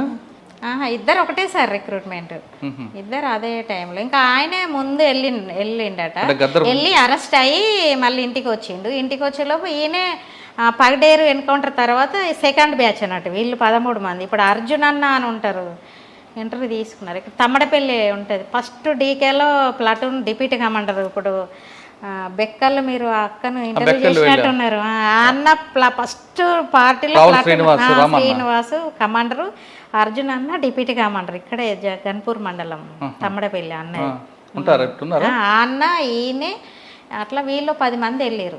వీళ్ళందరూ వెళ్తూ డీకేకి వెళ్తూ ఏటున్నారో మాదేవ్పూర్కి వెళ్ళి అందరు రాంగ ఈయనే ఆ అన్న ఇంకో ఇద్దరు ఎవరు అన్నట్టు 4 మిగిలిరు. అంటే దొరల కుటుంబంలో పుట్టిన గద్దర్ యొక్క పాటల ప్రభావంతో అడుగుబడి పెట్టారు అంతే. అంటే ఈయనది ఏదో లవ్ది ఫెయిల్ అయ్యి అట్లా పాటలే పోయిండు అనేది తను చెప్పిండు. అట్లా పార్టీలోకి ఎప్పుడు మీకు ఎదురయ్యారు? పార్టీలో అన్నయ్య మాకు 93 నుండి పరిచయం. తనేమో ఎల్లవరం కమాండరు, నేను నాగులకొండలో ఉన్నా. నేను దళ శాఖ మెంబర్ని. మా కమాండరు అప్పుడు మురళి అన్న, భూషణం అన్న డిప్యూటీ కమాండర్. మాది శాఖ అప్పుడు.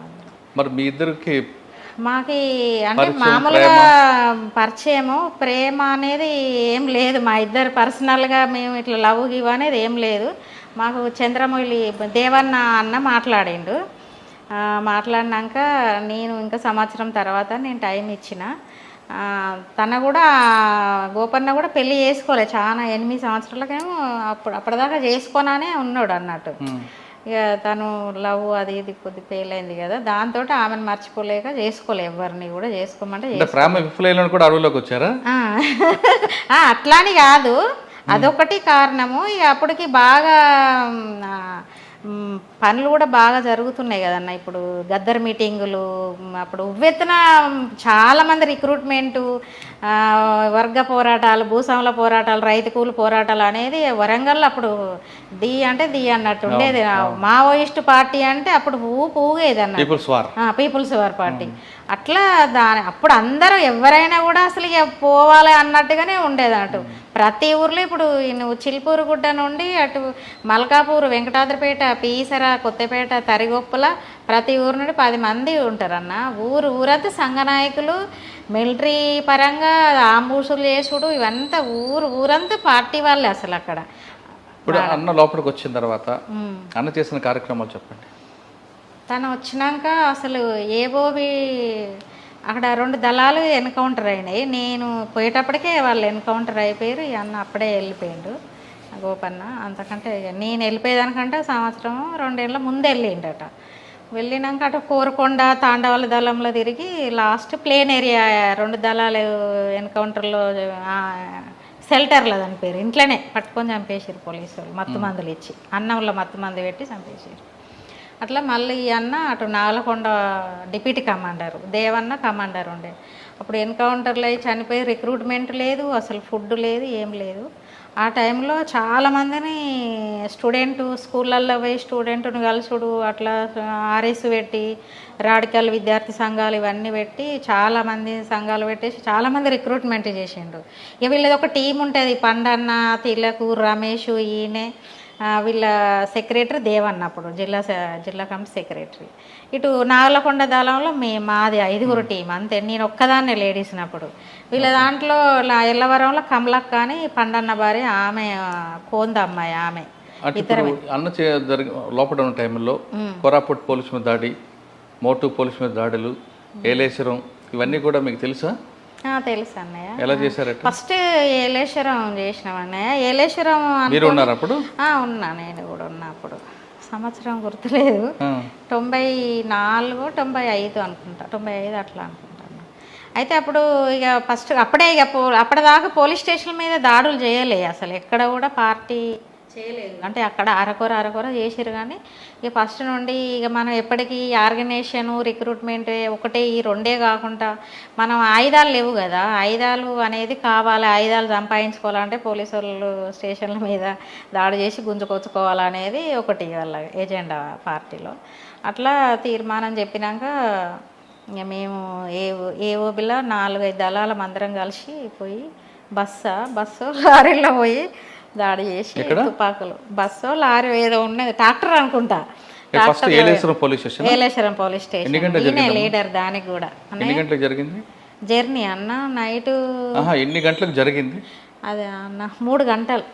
ఉదయం లేదు, నైట్ 1 గంట ప్రాంతంలో. రెక్కి వేశారా డైరెక్ట్? రెక్కి గోపన్న ఇంకో కమాండరు వీళ్ళందరూ, మరి పేర్లు చెప్పొచ్చు టెక్నికల్ వీళ్ళందరూ ఒక టీం ఉంటుంది అన్నయ్య. టీము పోయి రెక్కి చేసి. మీరు ఉన్నారా అప్పుడు? రెక్కిలో లేను, దాడిలో మాత్రం ఉన్నా. మీరు పాత్ర ఏంటి అందులో? ఏం లేదు, ఇక టీము అటొక బ్యాచ్ ఇటొక బ్యాచ్లు అనుకొని పోయి ఒకటేసారి దాడి. సాధారణంగా ఎలా దాడి చేస్తారు? మా ఫస్ట్ అటాక్ అనేది సెంటరింగ్ కొట్టుకు లోపలికి వెళ్తారా? సెంటరీలు ఫస్ట్ అంటే రెక్టరీట్ ఎక్కడ అవుతుంటారు? టెక్నికల్ సమస్య వస్తాయి అన్న మళ్ళీ. అయితే 4 బ్యాచ్ కాబట్టి అడుగుతున్నానమ్మా, అయిపోయింది కాబట్టి అడుగుతున్నా. అయితే ఎప్పుడైనా కూడా రెక్కి చేస్తాం. ఫస్ట్ సెంట్రీలను రెక్కి చేస్తారు. రెక్కి చేసినాక సెంట్రీలను దెబ్బ కొట్టాలి. సెంట్రీలు డౌన్ అయిపోయారంటే మిగతా వాళ్ళందరినీ కూడా చంపొద్దు అని, మెజార్టీగా చంపొద్దు వాళ్ళను. మన ఆధీనంలో తీసుకొచ్చుకొని వాళ్ళందరినీ రూమ్లో వేసి మనం తుపాకులు కావాల్సింది తుపాకులు అనేది అట్లా ఎజెండా పెట్టుకొని పోతాం. మెజార్టీగా పోలీస్ స్టేషన్లల్లో ఎవరిని కూడా పోలీసు వాళ్ళని చంపొద్దు అనేదే పార్టీ తీర్మానం. ఒకవేళ వాళ్ళు మనకు కాలుస్తున్నారంటే మనం కాలవాలి, కాకపోతే వాళ్ళను తుపాకులు ఎత్తి సరెండర్ అయ్యిందనుకో ఎవరిని కూడా కాలవద్దు. వాళ్ళని అందరిని తీసుకుపోయి రూమ్లో వేసి మనకు కావాల్సింది వెపన్స్ కాబట్టి వెపన్స్ తీసుకొని రావాలి, మందుగుండ్లు సామాగ్రి తీసుకొని రావాలనేది. అట్లా 4 పక్కల పోయి దాడి చేస్తాం.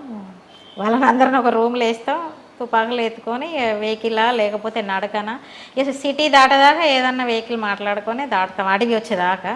అక్కడి నుంచి మళ్ళీ ఏదో వేరే రాంగ్ రూట్లో మళ్ళీ వెళ్ళిపోతాం అన్నట్టుగా. వేరే ఎన్ని తుపాకులు దొరికాయండి అన్నయ్య? 25 తుపాకులు అప్పుడు తీసుకొచ్చి ఎవరికి ఇచ్చారు అవి? పార్టీకి, ఏదైనా కూడా పార్టీ కంట్రోల్లోనే ఉంటాయి ఏదైనా కూడా. అంటే మీరు పార్టీ ఆదేశాల మేరకు తుపాకులు తీసుకొస్తారు, దాడి చేసి తీసుకొచ్చి పార్టీకి సమాచారం అందిస్తారు సాధారణంగా. అంటే పార్టీ మళ్ళీ చెప్పే వరకు దాన్ని అక్కడే ఉంటుందా డంపులోని, లేదు మేము తీసుకొచ్చాను మీకు మీరే వాడుకుంటారా? వెళ్ళిపోతాయి, మాకు ఎక్కడ అవసరం ఉంటే అక్కడికి పంపిస్తారు వెపన్స్. ఇప్పుడు పార్టీ ఆంధ్ర, ఒరిస్సా, డీకే ఇన్ని ప్రాంతాలలో ఉన్నది కానీ ఎక్కడ వెపన్స్ ఎక్కువ అవసరం ఉంటుందో అక్కడికి పంపించేస్తారు ఇక. అట్లా ఏలేశ్వరం తర్వాత మీరు చేసిన ఆంబుష్ కానీ దాడులే కానీ చెప్పండి. ఆంబుషులు చిన్నవి ఉండే కానీ ఫెయిల్ అయినాయి. నేను ఎక్కడ కూర్చున్నా సక్సెస్ కావాలి, ఫెయిల్ అయినాయి. ఎందుకు? ఏదో కూర్చునేది వచ్చేది, అది ఎందుకో కొన్ని ఫెయిల్ అవుతాయి కదా, అన్ని సక్సెస్ కావు ఆంబుషులు. ఇప్పుడు వాళ్ళు నడుచుకుంటూ వస్తారు. స్వర్ణక్క అని పేరు ఎందుకు పెట్టారు? స్వర్ణక్క అప్పుడు ఈ వందనం అని స్వర్ణక్క అని ఉంటుంది చూడండి, ఆమె అక్కడ చచ్చిపోయింది. ఇప్పుడు దేవన్న వడకాపూర్ చంద్రమయ్యని పెళ్లి చేసుకునేది అక్క స్వర్ణక్క. పెళ్లి చేసుకున్నాక 1 మంత్కేమో వారం రోజులకు చనిపోయింది. కొంగంటి సోమన్ను ఆమె తాండవ దళంలో ఇద్దరు చచ్చిపోయారు. అక్కని మాయం చేసారు. కొంగంటి సోమన్నేమో ఒక పట్టుకొని కాల్చి డెడ్ బాడీ దొరికింది కానీ అక్క దొరకలేదు. అట్లా అన్ననే పెట్టిండు, నన్ను దేవన్నే పెట్టిండు నా పేరు. అప్పుడు నాకు ఇక్కడ రమక్క ఉండే, అక్కడ పోయినాక స్వర్ణ అని పెట్టిండు అన్ననే. అట్లా అక్క పేరు. తర్వాత గోపన్న చేసిన ఇంకా 2-3 దాడులు కోరాపుట్ చెప్పండి. బొడ్డిగడ్డ పౌడపాడు చేసినామన్నయ్య. అప్పుడు బొడ్డిగడ్డ జంట రైలు అన్నట్టు నది దాటిపోవాలి పడవల మీద. ఎక్కడ? బొడ్డిగడ్డ పౌడపాడు వరుస మల్కనగిరి అటు.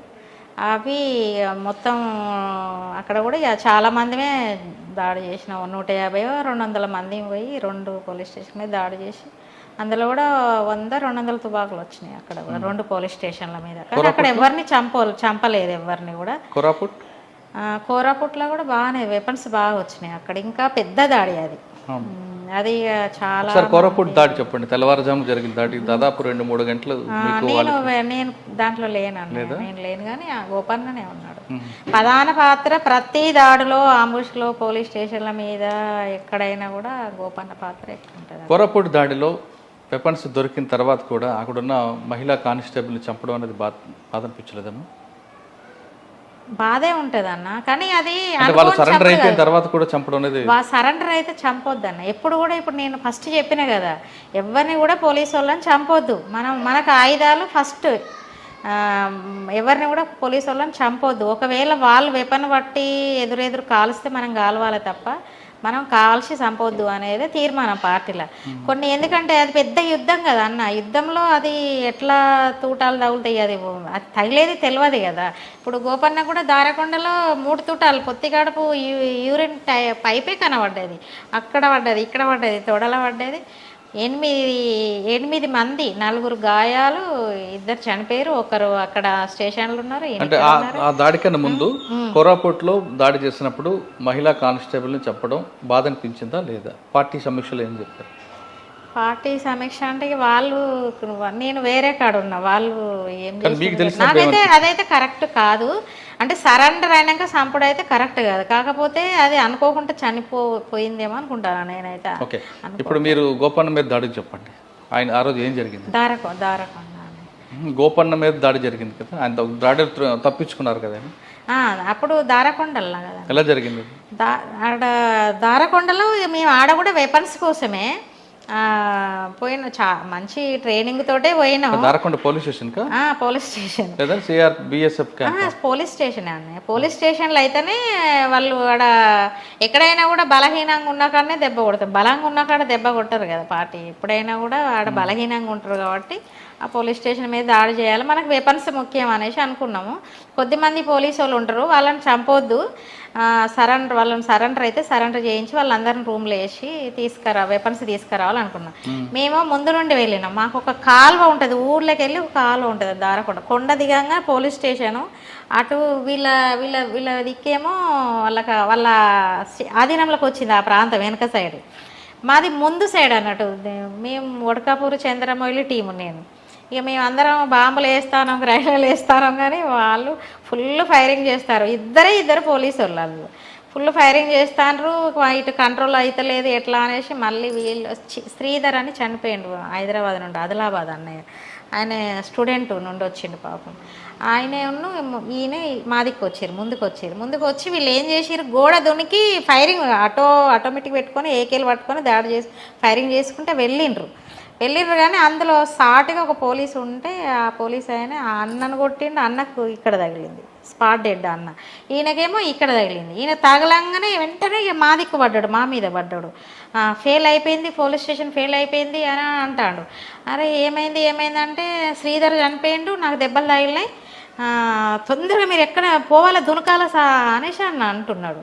అంటే మరి నీకు ఇట్లా అయింది కదా, వద్దు మొత్తం అందరు ఉన్నారు, ఒక్క పోలీసే ఉన్నాడు, ఆయన సరెండర్ చేపిస్తారా, ఆయన చంపేస్తారా, పోయి ఒక్కడిని వేసేస్తే అయిపోతుంది అని అన్నారు. కానీ ఆయన్ని చంపలేదు, తీసుకొచ్చి కొట్టిర్రు, ఆయనను కట్టేసి ఉన్న తుపాకులన్నీ ఎట్టుకొని వచ్చినాం. అప్పుడు ఈయనే శ్రీధరు, ఇప్పుడు భూషణం ఆయనకు కూడా దెబ్బ తగిలింది. ఇక్కడ వీళ్ళందరికీ జడ్డీలు కట్టి నేనే మొత్తం 5 జడ్డీలు కట్టుకొని అందరి ఇంటింటికి అందరు లేపి చెద్దర్లు దుప్పట్లు అందరిని అడిగి ఇంకొక 2 అన్నలు ఉంటారు, ఈ తాళ్ళతోటి అన్ని కర్రలు కట్టి చెద్దర్లు కట్టి అందులో వండబెట్టి ఇక అందరినీ తీసుకొని పోయినా కొండెక్కుకుంటాం. ఇక అది ఈయనకైతే ఈయన చనిపోతాడనే అనుకున్నాము.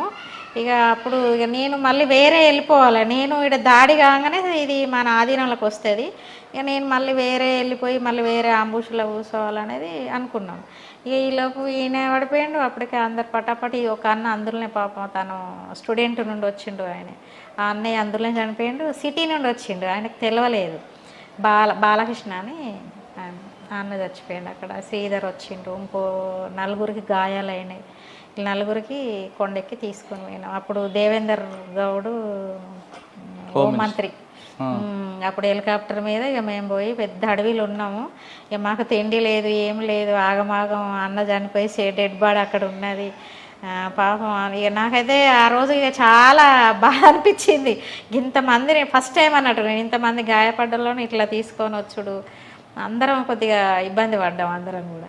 అరే అసలు ఎట్లా అన్న చనిపోయిన శవాన్ని చూడగానే బాధ అనిపించింది. అట్లా ఒక వీరుడు ఎట్లా అదైపోయి ఇన్ని తుపాకులు వచ్చినాయి అన్న చనిపోయాడు అనేది బాధ అనిపించింది అన్నట్టు. ఆయనకు బాగా ఇట్లా కసి కోపం బాగుండేది అన్నట్టు. ట్రైనింగ్లో కూడా బాగా ఇట్లా ఉండేది అన్నట్టు అన్న కూడా. స్టూడెంట్ హెలికాప్టర్ మీద పోలీసులు వచ్చి ఫైరింగ్ అంటే మేము అడవిలో ఉంటాం కదా, కనబడం వాళ్ళకి డైలీ కానీ కనబడం. ఇక వాళ్ళు తిరిగిండ్రు బాగానే, కొండల మీద బాగా తిరిగిండ్రు. కానీ ఇక వేద్దామన్నారు, హెలికాప్టర్ని వేద్దాం కానీ వీళ్ళందరూ పేషెంట్లు ఉన్నారు కదా, వీళ్ళు ఉరకలేరు కదా అనేసి ఇక మళ్ళీ. అంటే హెలికాప్టర్ పాల్చారు, రాకెట్ లాంచర్ కావాలి కదా. రాకెట్ లాంచర్ ఉన్నాయి ఎప్పటికీ ఉన్నాయి, ఎందుకు లేవన్నీ పార్టీలు ఉన్నాయి అన్నీ ఉన్నాయి. ఇంకా బాగా గుర్తుండిపోయిన దాడి అని చెప్పండి. ఇంకా నాకు ఏఓబిలు అంటే ఇవే. ఇక మోటు అంటే మేము మోటులో నేను లేను. నేను ఎక్కువ మిలిటరీలో పోకపోయేదాన్ని, ఎక్కువ ఆర్గనైజేషన్ రిక్రూట్మెంట్ ఆర్గనైజేషను ఇవి సంఘాలు పెట్టుడు కదా. మా అడవిలో ఉన్న టైంలో అన్నయ్య ఈ సంఘటన వల్ల ఆదివాసుల్లో అభివృద్ధి తీసుకొచ్చామని ఒక మనసుకి మీకు నచ్చిన సంఘటన చెప్పారు. అలా అని దీనివల్ల నేను మనసుకి బాధ కలిగిన సంఘటన ఉందా?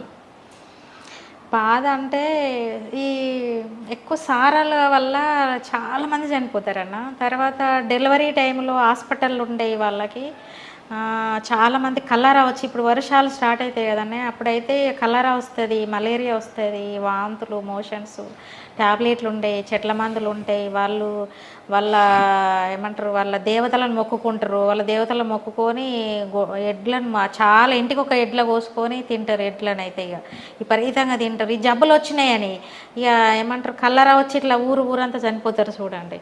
అట్లా అవుతుంది అన్నట్టు. అక్కడ ఇంటికి చాలా మంది, ఇంటికి ఒక శవం చచ్చిపోయినట్టు చచ్చిపోయారు అన్నట్టు. అప్పుడు బాధ అనిపించింది. అప్పుడు మాకు జిల్లా కమిటీ సెక్రటరీ గోపన్న, అప్పుడు మేము దళం, మాది దళము. అట్లా మొత్తం అందరం పోయి ప్రతి ఊర్లో మందులు తెప్పించుకొని మా మందులే మెడిసిన్ ఊరికి సెలన్లు పెట్టినాము, మందులు ఇచ్చినాము, షుగర్ పంచదార తెప్పించి నిమ్మకాయలు తెప్పించి అట్లా నీళ్లు తాపించి అట్లా మాకు చూస్తా అంటే కూడా పిల్లలు అయితే చాలామంది చనిపోయారు. అప్పుడు బాధ అనిపించింది అన్నట్టు. అంటే సమాజానికి గవర్నమెంట్కి ఈడొక ఊరు ఉన్నది, ఈడకి ఇట్లా ఉన్నారు పిల్లలు, ఈ సమాజం, ఈ ఊర్లో మనుషులు ఇట్లా ఉన్నారు అనేది ఏ గవర్నమెంట్కి తెలియదు, ఏ పోలీసులకు ముందుకు వస్తామంటే మీరు అడ్డుకుండేవారు కదా అప్పట్లో. మేము ఎందుకు అడ్డుకుంటాం? మేమే పిలిపించినాం గవర్నమెంట్ వాళ్ళని. మేము ఊర్లలో ఉండి మేము సిలిండర్లు పెట్టుకొని వాళ్ళందరిని బతికించుకున్నాక మేము మీడియా వాళ్ళని పిలిచి వాళ్ళందరికీ మీడియా వాళ్ళని ప్రెస్ మీట్ పెట్టేసి మొత్తం స్క్రోలింగ్ వచ్చేటట్టు వెంటనే అదే నైట్ వరకు స్క్రోలింగ్లు వచ్చినాయి. ఇట్లా నక్సలైట్లు ఇట్లా ట్రీట్మెంట్ ఇస్తారు, ఎవరు పట్టించుకుంటలేరు అనేసి వాళ్ళు పోయి మాట్లాడితే వెంటనే తెల్లార వరకు జీబులో మొత్తం వైజాగ్ నుండి టీములు దిగిపోయినాయి. అప్పుడు వాళ్ళందరితో డాక్టర్లతో కూడా మాట్లాడిండ్రు, వీళ్ళు మాట్లాడారు. అప్పుడు మాట్లాడి అసలు ఏంది మీ గవర్నమెంట్ ఏంది, మీరేంది అనేసి ఇక బాగానే నిలదీసి గట్టిగా అడిగినాం. మందులు మీరు ఇచ్చిపోండి అంటే వాళ్ళు బస్తాలు తెచ్చి మాకు ఇచ్చేటోళ్ళు అన్నట్టు. ఇస్తే మేము కూడా ఊర్లలో మేము ప్రతి ఊరికి మేము పోయినామంటే అందరూ జబ్బులు జ్వరాలు స్వర్ణక్క నాకు ఒక ఇంజక్షన్ వేయరా, వాళ్ళకి ఇంజక్షన్ వేస్తే వాళ్ళకి చాలా సంతోషం అన్నట్టు. అబ్బా పవర్ఫుల్ ఇంజక్షన్ వేసిండ్రు, చాలా తొందర జ్వరం తగ్గింది అనుకుంటారు అన్నట్టు. వాళ్ళు అంత ఫీల్ అవుతారు అన్నట్టు. వాళ్ళు మనం ఓంగానే ఎదురు చూస్తారు మందుల కోసమే, తిండి కోసం, మందుల కోసం. ఇప్పుడు అన్నం కూడా చాలా మాకు ఈ బకెట్లలో ఇంటింటికి అడుక్కొని వస్తారు, కూరలు, అంబలి ఇదంతా కూడా. పాపం వాళ్ళు అన్నం దొరకదు కదా, మాకు అన్నం ఎక్కువ వీళ్ళు మా సంఘం వాళ్ళు ఎక్కువ అడుక్కొని వస్తే మిగిలింది తినండి మాతో పాటు వాళ్ళు కూడా తింటారు అన్నట్టు. మళ్ళీ ఇంటికాడ తినొస్తారు, మాతో పాటు తినండి నాన్న అంటే తినేస్తారు. అక్కడ మీ ఇద్దరి మధ్యన ఫస్ట్ ఆయన చెప్పారా, తర్వాత మీరు చెప్పారా? 8 సంవత్సరాల తర్వాత ఆయన వచ్చారు అన్నయ్య. ఆల్రెడీ ఒకసారి ప్రేమ ఫెయిల్ అయింది, లవ్ ఫెయిల్ అయింది. మీకు చేసుకుంటా అని మీకు చెప్పారా, లేదు మీరు ఆయనకి చెప్పారా? మేము ఇద్దరం మాట్లాడుకోలే అసలు.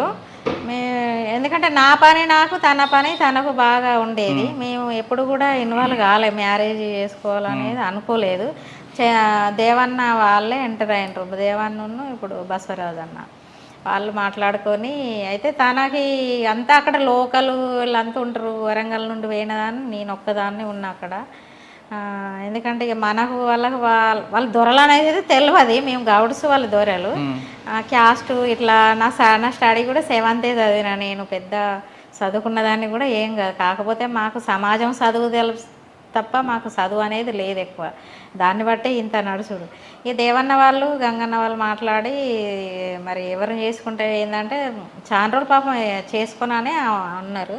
ఇక ఎట్లుంటుంది, ఒక వయసు మీద ఉన్నప్పుడు అన్ని రకరకాల సమస్యలు వస్తాయి, అట్లా ఇట్లా విమర్శలు వస్తాయి. ఎందుకు ఎవరినో ఒకరిని చేసుకొని ఇష్టమైన వాళ్ళని అది ఇది అని అంటే చెప్పలేదు. తర్వాత దేవన్న నన్ను అడిగిండు, నువ్వేమన్నా పెళ్ళి చేసుకునే ఆలోచన ఉన్నదా ఏందని అంటే నాకైతే ఇప్పుడు లేదన్నా, నేను ఇప్పుడు చేసుకోను, ఇంకా టైం పడుతుంది అని అంటే ఇక చేసుకోవాలి, ఎన్ని రోజులు ఉంటావు, ఇప్పటికే చాలా రోజులు అవుతుంది అది ఇది అని మాట్లాడితే ఇక అప్పుడు వాళ్ళు మాట్లాడి డిసైడ్ చేసి డీకేకి పోయిండు గోపన్నప్పుడు. వాళ్ళ ట్రైనింగ్ మిలిటరీ క్యాంప్ పోతే అక్కడ మాట్లాడిండ్రు, లెటర్ రాసిండంట. మాట్లాడి పోయి నాతో ఒక సంవత్సరం నుండి మాట్లాడుతున్నాడు దేవన్న. ఇక నేను వద్దానుడు అన్న చేసుకోమనుడు ఇట్లా అవుతుంది, కానీ ఈ వ్యక్తి అని చెప్పలేదు అన్నట్టు. మామూలుగా పెళ్ళి ఆలోచన కల్పించిండు అంతే. కల్పించినాక ఆలోచిస్తా అన్న, ఇప్పుడు ఊరికి అడుగుతాండు, తర్వాత ఆలోచిస్తా అని ఇట్లా చెప్పినాక మళ్ళీ అక్కడ నుండి లెటర్ రాసిండు ఈయనతోటి.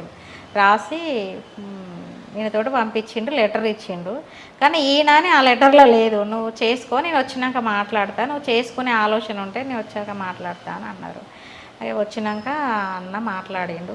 అంటే వాళ్ళ అన్న వాళ్ళు ఇక రేపు వస్తారంటే వాళ్ళు వచ్చే వరకు 6 నెలలు అయింది. 6 నెలల తర్వాత ఈ అన్న మళ్ళీ అప్పుడు గోపన్న మాట్లాడిండు, ఇట్లా వాళ్ళతోటి చెప్పినా మరి నిన్నే పెళ్ళి చేసుకుంటానని, మరి నీ ఉద్దేశం ఏంటిది, నీ ఆలోచన ఏంటిది అని అడిగితే సరే నేను అన్న వాళ్ళకి చెప్తా అని నేను అన్నా. అంటే ఇక అప్పుడు మళ్ళీ వాళ్ళు దేవన్న వాళ్ళు ఈ గంగన్న వాళ్ళు వీళ్ళందరూ వచ్చిండ్రు. అప్పుడు వచ్చినప్పుడు వాళ్ళకి నేను చెప్పినాక మళ్ళీ ఇద్దరిని కూర్చుండబెట్టి ఇష్టపడ్డాక చేసారు పెళ్ళి. పెళ్ళి పెద్ద బసవరాజు గారా?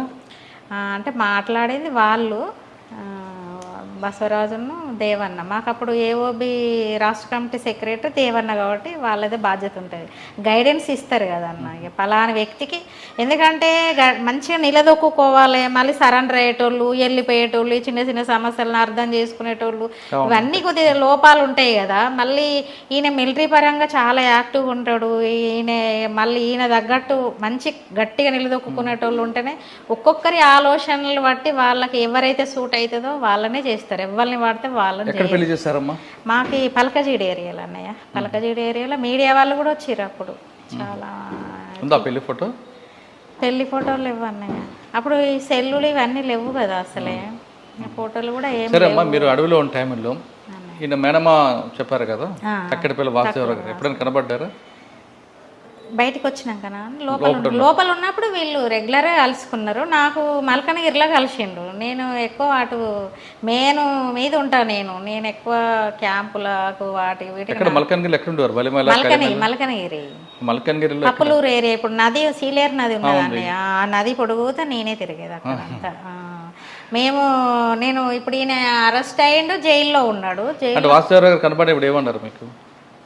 నేను ఏమన్నా ఎక్కువ మాట్లాడలేదు, అప్పుడు తక్కువ మాట్లాడిన. ఆయన ఒక్కటే కొద్దిసేపే ఉన్నాడు, వెళ్ళిపోయాడు అన్నట్టు. మరి దాదాపు ఇద్దరు ఎన్ని సంవత్సరాలు ఉన్నారు అడవిలో? వాళ్ళ మీ ఇద్దరు పార్టీలో గోపన్న నేనా, తను 15 సంవత్సరాలు, నేను 14 సంవత్సరాలు ఉన్నా. ఎందుకు మరి బయటకు వచ్చారు? మేము గోపన్న అరెస్ట్ అయ్యిండు అంటే ఇప్పుడు అది ఇక్కడ సిటీ అన్న నర్సీపట్నం దగ్గర ఏదో పోలీస్ స్టేషన్ మీద నేను పలకజీర్లు ఉన్నా. మేము ఎప్పుడు కలిసి ఉండం కదా, 6 నెలలకు ఒకసారి అనకాపల్లి పోలీస్ స్టేషన్ కావచ్చు, అనకాపల్లి పోలీస్ స్టేషనే కావచ్చు. రెక్కి చేయడానికని పోయినరు. మా నోటీసులో లేదు మాకి. వీళ్ళు ఏఓబి నుండి అట్లా ఎంటర్ అవుతారు కదా వాళ్ళు. అటు ఏఓబి అంటే తూర్పుగోదావరి విశాఖలో అటు ఉంటారు కాబట్టి మేము మొత్తం ఇటు కోరాపుట్టు, ఇది మన మల్కనగిరి జిల్లా కదా, వరుసలో సీలేరు నది అవతల ఉంటాం మేము. మాకు వాళ్ళకు కొద్దిగా టచ్ తక్కువనే ఉంటుంది. దాన్ని రెక్కి కోసం అని పోయి లాడ్జ్లో ఉన్నారట. 2-3 నెలల నుండి ఉంటున్నారు, పోతాండ్రు వస్తాండ్రు, రెక్కి చేస్తున్నారు. మళ్ళీ అవసరం ఉన్నప్పుడు మళ్ళీ పోతున్నాడు. రాజమండ్రిలో ఉంటున్న క్రమంలో ఎవరో తెలిసిన వాళ్ళే ఆయనను పట్టించిండ్రు. అక్కడ అరెస్ట్ అయ్యాడు. అరెస్ట్ అయినాక అసలు అప్పుడు ఎక్కడ మానాలు ఎన్కౌంటర్, అప్పుడు 13 మంది ఏమో నిజామాబాద్లో, అప్పుడు బాగా వాళ్ళను ఘోరంగా చంపేశారు కదా, అది అయింది. తర్వాత తిరుపతిలో 3 ఎన్కౌంటర్ అయినరు. ఈయన అరెస్ట్ అయిన టైంలోనే ఈ 2 ఇన్సిడెంట్లు జరిగినాయట. అప్పుడు మాకు కాకినాడ నవ్వించింది ఎస్పీ గారు, అప్పుడు సార్ ఉండేది అన్నట్టు. అప్పుడు ఈయన అరెస్ట్ అయ్యిండు. ఆడ ఎన్కౌంటర్లు అయినాయి. ఈయన చంపుదామంటే ఇప్పుడు గవర్నమెంట్ ఇట్లా ఇంతమందిని చంపుతారా, పట్టు అరెస్ట్ చేసిన వాళ్ళని కూడా చంపుడైంది. ఇప్పుడు వాళ్ళంటే దళంలో ఎదురెదురు కాల్చుకున్నారు, చచ్చిపోయారు అంటే అదొకటి ఉంటుంది. మళ్ళీ ఈయనను పట్టుకొని చంపారు, తిరుపతిలో పట్టుకొని ముగ్గురు చంపారు. ఈయన చంపితే బ్యాడ్ నేమ్ వస్తుంది అనేసి ఈయనను ఎన్కౌంటర్ చేయలేదు, అట్లా ఈయనను ఆపిండ్రు. మరి మీరెందుకు బయటకు వచ్చారు? నేను అన్నయ్య, నేను అది కొద్దిగా నడుము నొప్పి, బాగా బ్యాక్ పెయిన్ ఉంటుంది నాకు. ఇప్పుడు ఆపరేషన్ స్టేజ్ నడుము బ్యాక్. అప్పుడు మా ఆయన ఉన్నప్పుడే ఆపరేషన్ చేయించుకోవాలి, నేను చనిపోయేదానికంటే ఒక 6 నెలల ముందే చేపిస్తాన్నారు. అప్పటికే మాకు బాగా అప్పులు అయిపోయి, నేను జెడ్పీటీసీ చేసిన కదా, అట్లాగే బాగా అప్పులు అయిపోయి అడవి నుంచి బయటకు వచ్చారు. అడవి నుండి అన్న, అదే అడవి నుండి అంటే ఇక నాకు బ్యాక్ పెయిన్ ఒకటి, ఇక తర్వాత ఇక కొన్ని కారణాలు చెప్పలేను, ఇక నేను ఉండలేకపోయినా. ఇక తను పోయినాక మళ్ళీ నేను ఎందుకు ఉండాలి, బలహీనత అంతే అన్నయ్య. పార్టీల విభేదాలు వచ్చాయట, విభేదాలు రాలే అసలు. మీ మాట చెల్లుబాటు అవ్వాలని మీరు ఒంటెత్తు పోకటికి వెళ్ళారు. అసలే లేవు మాకు నేను అట్లాంటిదాన్ని కాదే కాదు, మా ఆయన కూడా కానే కాదు. నేను చాలా సిన్సియర్ని. నేను 14 సంవత్సరాలు ఉన్నానంటే నేను చాలా సిన్సియర్ని. ఏదైనా విమర్శ, ఆత్మవిమర్శతోటి ఏమైనా తప్పులోపులు ఉంటే ఆ రకంగా సరిదిద్దుకొని ప్రజల కోసం పోరాటం చేయాలి. కానీ మన మాట జాగాలనేది ఉంటే ఆ పార్టీ ఎప్పుడో ఇచ్చుకపోయేది, అది అసలు ఉండదు. మీరు అరెస్ట్ అయ్యారా, సరెండర్ అయినా. ఇక తనను ఎందుకంటే ఎన్కౌంటర్ చేస్తామని బెదిరించిండ్రు. బెదిరించినాక పోలీసు వాళ్ళు మీ భార్యను తీసుకురావాలి అనేసి ఆయనకు షరతు పెట్టారు అన్నట్టు. షరతు పెట్టినాక మళ్ళీ నిన్ను కోర్టుకు అటు ఇటు తిప్పుతాను, చంపుతాం, నీ ద్వారా చాలామంది, నీ భార్యను నేను జిల్లా కమిటీ మెంబర్ని కదా, ఆమె రాదు, ఆమె చాలా సీనియర్, ఆమె నేను చెప్తా రాదని కూడా చెప్పిండు పోలీసు వాళ్ళకి. చెప్తా కానీ లేదు, నువ్వు ఆమెను తీసుకురావాలి, ఆమెతో పాటు మొత్తం దళాలందరినీ, దళ సభ్యులందరూ కూడా వచ్చేటట్టు నీ ప్లానింగ్ ఉండాలనేసి బాగా ఒత్తిడి చేసిరేనే. ఇక వాళ్ళందరూ అంటే నేను ఏం చేయలేను సార్, వాళ్ళు ఒక్కొక్కరు ఆలోచనతో వస్తారు. నా భార్య కంటే నేను చెప్పుకోవడమే చాలా కష్టం ఉంటుంది, ఆమె కూడా వినది సారు. ఆమె చాలా కష్టాలు పడ్డది, చాలా నిలదొక్కున్నది. ఆమె గ్రేట్ మనిషి, ఆమె పార్టీలనే ఒక ఆదర్శము. ఎవరితోటి ఇట్లుండే సిన్సియర్గా ఉంటుంది ఆమె, ఎవరు చెప్పినా వినేది. ఆమె అనుకునేదే మంచి కరెక్ట్గా ఉంటుంది, అంతే మాట మీద ఉంటుంది అని చెప్తే కూడా పోలీసు వాళ్ళు ఎందుకు ఉంటారు, వాళ్ళ ఆలోచన వాళ్ళకు ఉంటారు. ఏదో రకంగా నన్ను సరెండర్ అయితే పార్టీని బలహీనపరచడం కోసం అట్లా చేసిరు. నేను నవ్వించాను సార్ ముందు ఎస్పీ. కాంటాక్ట్ ఎలాగయ్యారు అప్పుడు? జైల్లో ఉన్నాడు కదా. అయితే మా ఈయన అరెస్ట్ అయినాక వాళ్ళ ఫ్యామిలీని పిలిపించుకున్నారు, వాళ్ళ తమ్ముడిని, వాళ్ళ నాన్నని పిలిపించుకున్నారు. పిలిపించుకున్నాక ఈలోపు ఇక నన్ను సరెండర్ చేయించాలని పోలీసు వాళ్ళు బాగా పట్టుబట్టినతో ఎట్లా పోలీసు వాళ్ళు ఏం చేశారు, మీ తమ్ముడిని ఎవరినైనా పంపించు, మేము అటు కోమింగ్ మొత్తం ఆఫ్ చేస్తాము, పోలీసు వాళ్ళు తిరగకుండా చేస్తాము. ఎందుకంటే భయానికి మళ్ళీ వీళ్ళు కార్లో, బండ్ల మీద, బస్సుల మీద రావాలంటే వాళ్ళకి ఇబ్బంది కదా అనేసి అట్లా లెటర్ రాసి, ఈయన జైలు నుండి లెటర్ రాసి పోలీసు వాళ్ళ అనువరంతో రాసి లెటర్లు పట్టుకొని వచ్చి ఆడ కొట్లు ఉంటాయి, ఆడ చీలేరు, నాది పప్పులు ఇట్లా దుకాణాలలో పెట్టి పేరు లెటర్ రాసి. లెటర్ కూడా ఏంటంటే నువ్వు 15 ఏళ్ళు చేసినావు, నేను 15 ఏళ్ళు చేసిన, కానీ నేను పెళ్ళి చేసుకున్నావు కాబట్టి నీకు అన్యాయం చేయొద్దు, నా వంతు కృషి చేస్తున్నా నేను, నువ్వు నీ ఇష్టంతో అయితేనే నువ్వు సరెండర్గా, లేకపోతే లేదు, నా బలవంతంగానైతే నువ్వు సరెండర్ కావద్దు. ఎందుకంటే నాకు కొద్ది అనారోగ్య సమస్య ఉన్నది, నడుము నొప్పి బాగా నాకు.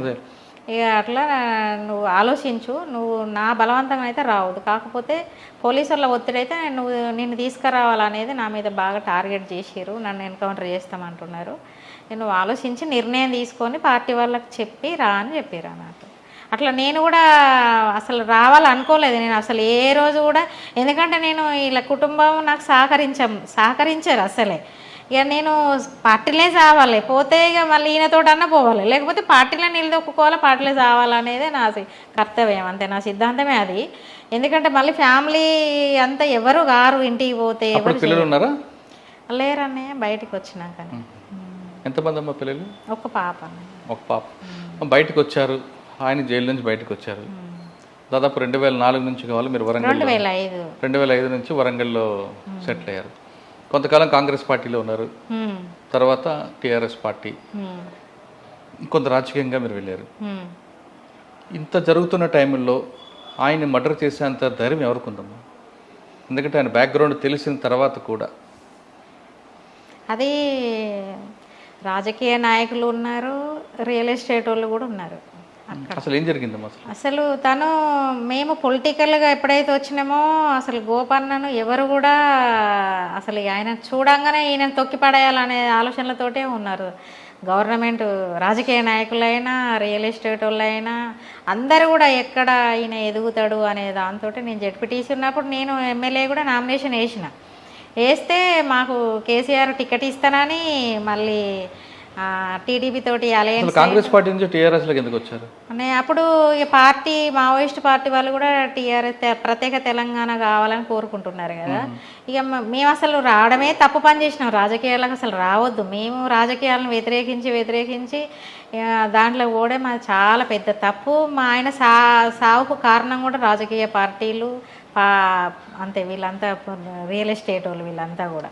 ఎలా చంపారమ్మా అసలు? అన్నయ్య ఎలా చంపారట? ఎందుకు చంపారు?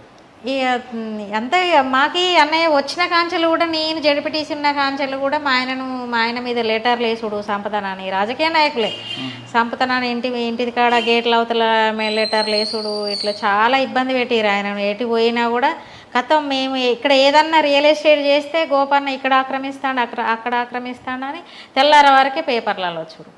అట్లా న్యూస్లో వచ్చేసేది. ఇక అరే ఎక్కడికి పోయినా తొర్రూరులో చేసిన అట్లనే, వనమకొండలో చేసిన ఇట్లనే. అసలు మనకు జెడ్పీటీసీ అప్పుడు ఫండ్స్ కూడా బాగా వచ్చినాయి అన్నప్పుడు. మేము సంవత్సరమే రాజమండ్రిలో భూ వివాదం ఏంటమ్మా? అన్నయ్య రాజమండ్రిలో భూ వివాదం ఏంటి? భూ వివాదం అంటే అక్కడ 100 ఎకరాలు ఏమో వాళ్ళు ఈయన కేసులో పోతున్నాడు అన్నయ్య. అక్కడికి చాలా కేసులు ఉన్నాయి. కేసులు ఉంటే కేసులు కొట్టేసుకోవడం కోసం మన వారానికి ఒకసారి 10 రోజులకు ఒకసారి కోర్టుకు పోయేటోడు వచ్చేటోడు. అక్కడ కొద్దిమంది సానుభూతి పరులు ఉండి నువ్వు చాలా ఇబ్బంది పడుతున్నావు కదన్నా, ఇక్కడ చేయరాదు, పలానా కాడ భూమి అది ఇట్లా ఉన్నదని అంటే ఆయన వాళ్ళ మాటలు పట్టుకొని ఆయన అక్కడ ఇన్వాల్వ్ అయ్యండి. ఒక 100 ఎకరాలు ఎంత ఉంటుందట భూమి. ఎక్కడంటే కాకినాడ దగ్గర, ఎయిర్పోర్ట్ దగ్గర ల్యాండ్ కూడా. అది ఎన్నోసార్లు గొడవలు అయిందట, గొడవలు అయినాయి, చంపుకున్నారు, చేసుకున్నారు. ఈయనకు తెలియక అదే భూమికి పోయిండు. ఈయన కూడా పోయేసి కథం వెంటనే అక్కడ అయిపోయింది. కొన్ని అగ్రిమెంట్లు అయినాయి, అట్లా ఇట్లా అయింది. ఈ లోపు కిడ్నాప్ అయ్యిండు, కిడ్నాప్ చేసేసాను. 3 రోజులు కిడ్నాప్ అయ్యిండు. అప్పుడు కేటీఆర్కును మా ఆయనకు బాగా మంచి ఫ్రెండ్స్ వాళ్ళిద్దరు కూడా. అప్పుడు మళ్ళా సార్కు ఫోన్ చేసిన, అప్పుడు ఇంటెలిజెన్సీ నవీన్ చంద్ సార్కు వాళ్ళందరూ పోలీసులకు ఫోన్ చేసిన, వైజాగ్లో వాళ్ళకి పోలీస్ డిపార్ట్మెంట్ వాళ్ళకి అందరికి ఫోన్ చేసి 3 డేస్కి అసలు మనకు దొరకలే ఎక్కడ ఎలాంటిది కూడా. అట్లా ఫోన్ చేసినాక ఈలోపు ఎంక్వైరీ అది ఇది జరిగింది. వాళ్ళు కిడ్నాప్ చేసిన వాళ్ళు ఖమ్మంలో విడిచిపెట్టారు నైట్ 12 గంటలకి. అప్పటికి ఇక ఈయన ఫ్రెండ్స్ చాలామంది ఇంటికి పోతుర్రు. ఈలోపు అక్కడ ఫోన్ చేసిండు, ఎక్కడ ల్యాండ్లైన్లోకి వెళ్ళి ఫోన్ చేస్తే అప్పటిదప్పుడు వెళ్ళిపోయినాం, మళ్ళీ తీసుకొచ్చినాక అక్కడ వాళ్ళు అక్కడ కొద్దిమంది వీళ్ళు ఏమంటారు రియల్ ఎస్టేట్ వాళ్ళు ఉంటారు కదా పార్ట్నర్స్, వాళ్ళు వచ్చిండ్రు. వాళ్ళకు ఈయనకి ఏం తెలుస్తలేదు అన్నట్టు. ఇక వాళ్ళు డబ్బులు పెట్టిన వాళ్ళు వీళ్ళందరూ కూడా, నువ్వే నీళ్ళు చూసి మేము పెట్టినావు, మా డబ్బులు మాకు ఇప్పించే, నీళ్ళు అమ్మిస్తావా ఏం అమ్మిస్తావా అని వాళ్ళు కూడా బాగా ఫోర్స్ చేసినాక ఈలోపు ఏం చేసిండ్రంటే ఇక ఈయన ఇక ఎటు అంత మెంటల్ అయిపోతాడు, ఇక అంత ఆగమాగం అవుతాడు, టెన్షన్ అయిపోతాడు, ఎటు తోస్తలేదు. కానీ ఏ రోజు కూడా ఇట్లా ఉన్నదని నాకు ఏ రోజు కూడా చెప్పలేదండి. 2 సంవత్సరాల కాంచాలి ఇక తిండి బట్ట పొట్ట అన్నిటికీ ఇబ్బంది ఆయనకు. అసలు కారు ఉంటే కారు అమ్ముకున్నాడు, ఏమి లేదు. ఇక పోవడానికి కూడా ఇక బస్సుకు పోడు, ఆటోలో పోడు, ఇక కార్లో తిరిగినాడు కదా, చాలా కొద్దిగా గిల్టీ. ఇక అది చంపేసిరు అనుకుంటా నేనైతే. రైల్వే ట్రాక్ కింద పడి కాళ్ళు చేతులు అవన్నీ పోయినాయి మొత్తానికి. డెడ్ బాడీ తలకాయ కూడా సగం పోయింది. అక్కడ ఉన్నది. ఆత్మహత్య అనుకోవాలో హత్య చేసేసిండ్రు అన్నయ్య. పోలీసులు ఏమంటారు? పోలీసు వాళ్ళు ఎవరికి అదే ఒక హిస్టరీగానే అయిపోయింది, ఎవరికి తెలుసుకోలేదు. గంత మనిషి ఎట్లా చచ్చిపోతాడు ట్రైన్కి పోయి. ఆయన 10 మందికి చెప్పేటోడు, ఎన్నో చేసి వచ్చినోడు, ఎందుకు అంత పెరిగి అన్నయ్య? ఎన్ని సంవత్సరాలు అయింది? 17 అన్నయ్య, డిసెంబర్ 17లో, డిసెంబర్ 15వ తారీఖు. మరి మీరు పోలీసులు చెప్తే వాళ్ళు ఎంక్వైరీ చేయలేదు? నేను పోలీసు వాళ్ళకి కూడా చెప్పలేదన్నయ్య. ఇక అంతా కొన్ని చెప్పుకునేటివి ఉన్నాయి, కొన్ని చెప్పుకోలేని ఉన్నాయి. మళ్ళీ పాప నేను ఉంటాను కదా, ఏం సమస్యలు వస్తాయో అనేది కూడా మాకు సపోర్ట్ కూడా ఎవరు లేరు. ఇప్పుడు మా అత్తగారేమో వాళ్ళు వెల్మోళ్ళు, వీళ్ళు మా అన్నదమ్ములేమో వీళ్ళు కూడా ఇక అంతకంతే. వీళ్ళందరినీ మేమే పెంచినాం, ఆటోళ్ళని ఇటోళ్ళని అందరినీ చూసుకున్నాం, పెట్టినాం. అందరికి పెట్టుడే తప్ప మాకు ఆస్తులు పాస్తులు ఏం లేదు. ఒక్క ఇల్లు ఒక్కటే ఉన్నది, ఇది ఒకటి. ఇది కూడా దీనికోసం కూడా చాలా గొడవలు అయినాయి అన్నట్టు. ఇప్పుడు మా అన్నదమ్ములు కూడా ఎవరు మాట్లాడరు, ఇటు పుట్టింటోళ్ళు మెట్టింటోళ్ళు అందరు దూరం అయిపోయారు. ఏమన్నా ఉన్నా మాజీ నక్సలైట్లే కొద్దిగా ధైర్యం చెప్తారు, హెల్ప్ చేస్తారు, ఏమన్నా మాట సాయం అయితే చేస్తారు అన్నయ్య. వాళ్ళ నాకు కిరాయిలు వస్తాయి అన్న, 18,000 కిరాయిలు వస్తాయి. ఇక అట్లనే బాగా రిపేరింగ్లు వస్తుంది, అవి కూడా సరిపోతలేవు. ఇక అంతా పూట తినియో పూట తిననట్టుగా. ఈయన మా ఆయన చచ్చిపోయినప్పుడు కూడా అందరు చందాలు వేసుకొనే కాలేసిండ్రు.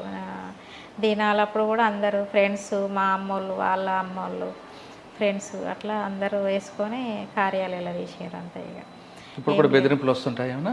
ఇప్పుడు ఏం రావన్నా, ఇక ఎవరు రావు. మా అప్పుడు అంటే 3 నెలల దాకా చాలా బూతులు తిట్టిండ్రు, కొట్టడానికి వచ్చిండ్రు, ఇల్లమ్మి ఏమన్నారు, నీ బిడ్డ పెళ్లి చేస్తావు, నువ్వు కూలి చేసుకొని బతుకుపోవే, నీ బిడ్డకు 5 లక్షలు ఇచ్చి పెళ్లి చేస్తాం, ఆ ఊర్లో చదివి పోవే అనేసి అంతా రాంగ్ మాట్లాడారు, మీదికి వచ్చిర్రు. ఇక అప్పుడైతే అసలు ఇక నా బిడ్డ తీసుకొని ఇక పాటలకు వెళ్ళిపోదాం అనుకున్నా, అంత బాధ కలిగింది అప్పుడు చాలా. ఏ రోజు నేను బూతులు ఎవరు నన్ను ఇంతవరకు ఎక్కడ కానీ మాటలు ఎవరితోటి వాళ్ళే. మా ఆయన కూడా చాలా మంచిగా చూసుకున్నాడు. బయటకు వచ్చినాక నా బిడ్డ అన్న నేనన్నా బాగా ఇష్టం.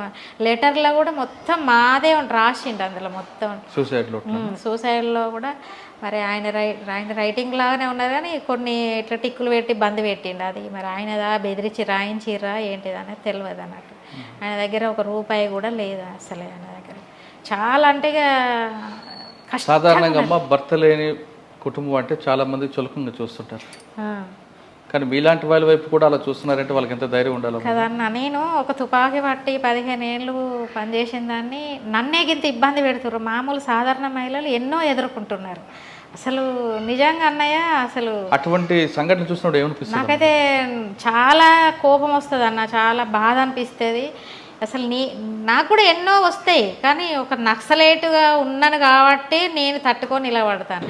నేను ఇవాళ నేను ప్రాణాలతో ఉన్నానంటే నాకు ఆ ఉద్యమము, ఆ మావోయిస్టు పార్టీలో పనిచేసిన కాబట్టి ఆ ధైర్యం నాకు. నన్ను ఎవడు ఏలైతే చూపాడు, ఎవడు నన్ను ఇట్లా ఏ చిన్న మాట అన్నా ఏసుడయ్యేవాడిని అంతే. నేను అస్సలే నా వ్యక్తిగతం కాడికి వచ్చినప్పుడు నేను అసలు సహించాను నేను అట్లాంటివి. కానీ బయట మహిళలు ఎన్నో ఎదుర్కొంటున్నారు, ఎంతో కష్టపడుతున్నారు. ఒక భర్త చచ్చిపోయిన దానికి ఆమెకు ఎంత కుటుంబం సపోర్టు, అన్నదమ్ములు తల్లిదండ్రి కంటికి రెప్పలా కాపాడుకుంటారు. ఇవాళ నన్ను మా అన్నదమ్ములు వదిలేసిండ్రు, మా అత్తగారు వదిలేసిండ్రు. ఏకైక వ్యక్తిని ఒంటరిగా ఉంటా. మాజీ నక్సలైట్లు అందరూ నాకైతే నా తోడబుట్లే, కానీ తోడబుట్టిన అన్నల కంటే నాకు ఎప్పటికీ నా ఇంటి మీద, నా బిడ్డ మీద, నా మీద కన్నేసే ఉంటారు వాళ్ళు. ఎప్పటికీ ఏ చిన్న హాని జరిగినా ఊరుకోరు వాళ్ళు. ఆ ధైర్యంతో నేను ఉంటాను. ఇలా నిజంగా ఇలా ఇంత కష్టపడుతున్నా ఇట్లా ఉండు అంటే ఎవరికి ఇట్లాంటి కష్టాలు ఏ పగదాని కూడా రావద్దు. బయటకు వచ్చి ఇట్లా చచ్చిపోడు ఇట్లా ఉండు అంటే ఎవరికి కూడా ఇట్లాంటి కష్టం రావద్దు. ఇప్పుడు పార్టీ పట్టించుకోదు, నా రాజకీయ నాయకులు పట్టించుకోరు, పోలీసులు పట్టించుకోరు, ఫ్యామిలీ పట్టించుకోదు. ఇంతమంది ఉండి నన్ను ఎవ్వరు, నేను ఒక జెడ్పీటీసీ చేసినాక కూడా నాకు ఒక 2,000 పింఛని అంటే కూడా ఇవ్వరు. నీ పేరు మీద ఇల్లు ఉన్నది కదా నీకు ఇయ్యమని అంటారు. అసలు ఎందుకు గవర్నమెంట్ వాళ్ళు కూడా మాకు అందరికీ అన్ని భూములు ఇస్తారు, జాగాలు ఇస్తారు, బండ్లు ఇస్తారు, ట్రాక్టర్లు ఇస్తారు. నేను ఇంత ఇల్లు ఆఫీస్ తిరుగుతున్నా కూడా ఎవరు నాకు ఇంత సాయం చేయలేదు. అంత కష్టపడి రెంటోళ్ళు అందరికీ తెలుసు. నా ఇల్లు రిపేరింగ్ 1,000 చిట్టు వేసుకొని 1,000 దానికి పెట్టుడు. నా బిడ్డను కూడా చదివించలేకపోతాను. మా కాలనీ వాళ్ళు కూడా నాకైతే సొంత తల్లి గారి కంటే ఎక్కువ అన్న. కాలనీ వాళ్ళు కూడా బాగా చూసుకుంటారు. కుటుంబం జగమంత కుటుంబం అంతే. నేను అదే అనుకుంటాను. నేను చచ్చిపోతే నా శవాన్ని ఇక్కడ ఉంచారు, నా కాలనీ వాళ్ళు పడేస్తారు. వాళ్ళందరికీ చేతులెత్తి దండం పెట్టాలనుకుంటాను నా కాలనీ వాళ్ళు. మా ఆయన చచ్చిపోయినప్పుడు కూడా చాలా హెల్ప్ చేశారు వాళ్ళు. నా బిడ్డకు 1 సంవత్సరం ఫీజు ఇచ్చారు, మనిషికి ఇంటికి 1,000 వేసుకొని 20,000 తోటి అక్కడ సెంటిమీటర్లో జాయిన్ చేసిన అట్లా 2 సంవత్సరాలు. కరెక్టే అమ్మా, రక్త సంబంధం కన్నా ఈ సంబంధం ఎక్కువ ఉంది. ఇదే మరి అంతే అన్న. అందరూ నీ కుటుంబ సభ్యులే కదా.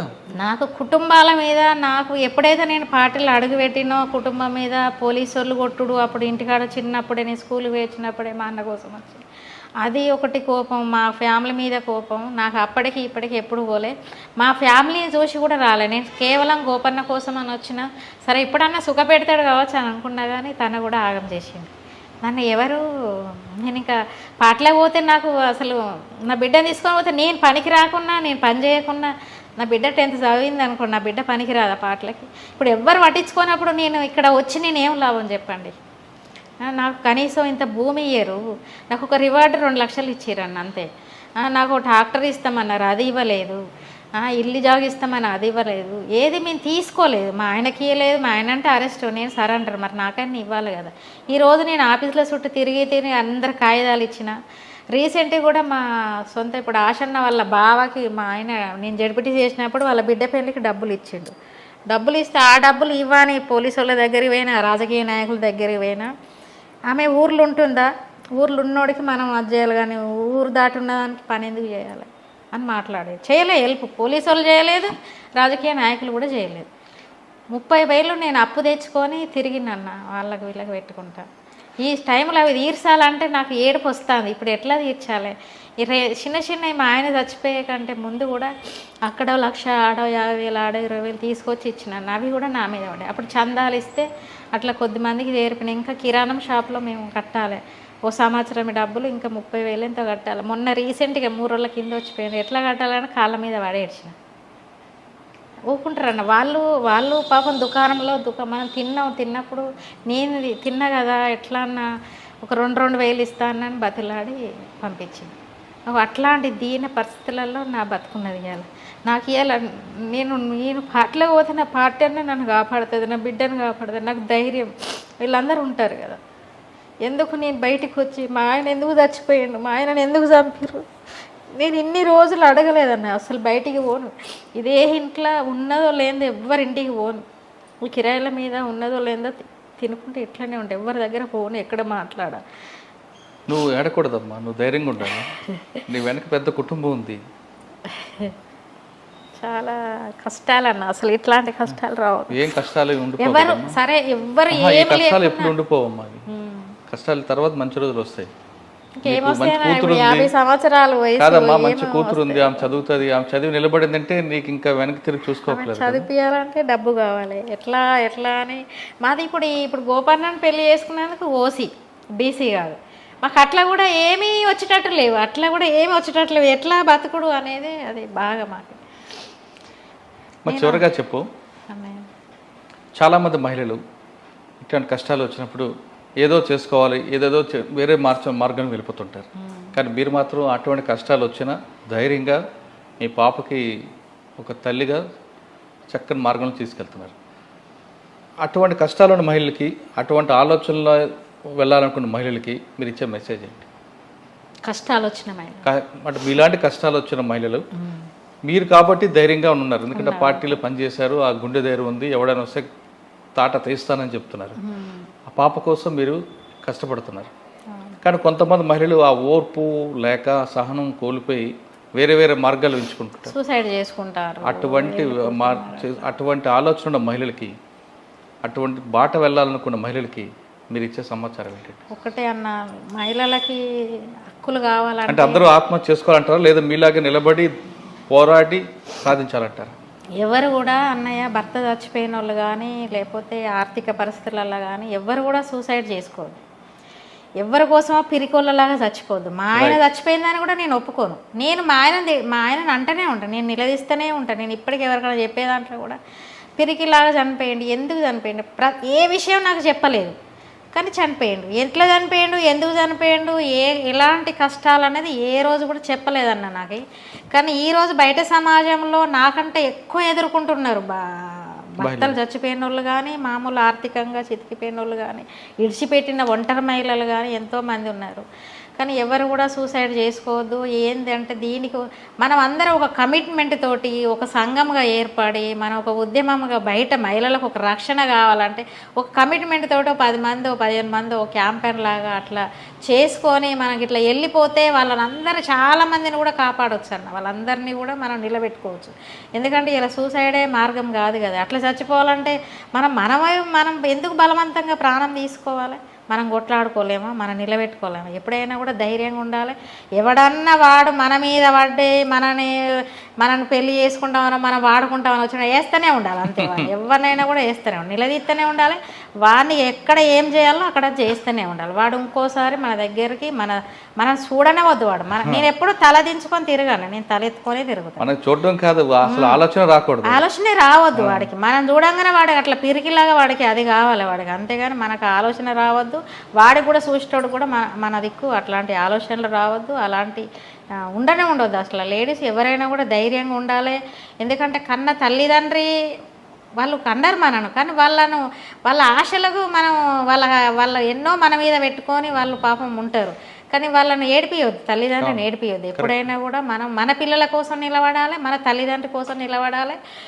చేసుకున్నోడు చనిపోయినా కూడా ఆయన పేరు నిలబెట్టాలి. పలాని గోపన్న భార్య ఇట్లా అనేది రావాలి, మంచి పేరు రావాలి. పలాని వరమ్మ ఎర్రనరసయ్య బిడ్డ అంటే అట్లా మంచి పేరు, పలానోళ్ళ బిడ్డ. మా అమ్మ నాన్నకు పేరు తెచ్చింది మా ఇంట్లో నేనే. అసలు మా ఆయన పేరు నిలబెట్టడానికి కూడా నేను అదే చెప్తాను నా బిడ్డ కూడా, మమ్మీ డాడీ పేరు నిలబెట్టాలి, నేను డాడీ పేరు నిలబెడతాను, నువ్వు డాడీ పేరు నిలబెట్టాలి అని చెప్తామే. ఆమె అట్లనే ఉంటుంది, అట్లనే మాట్లాడుతుంది. పాపకు బాగా డాడీ అంటే చాలా ఇష్టము.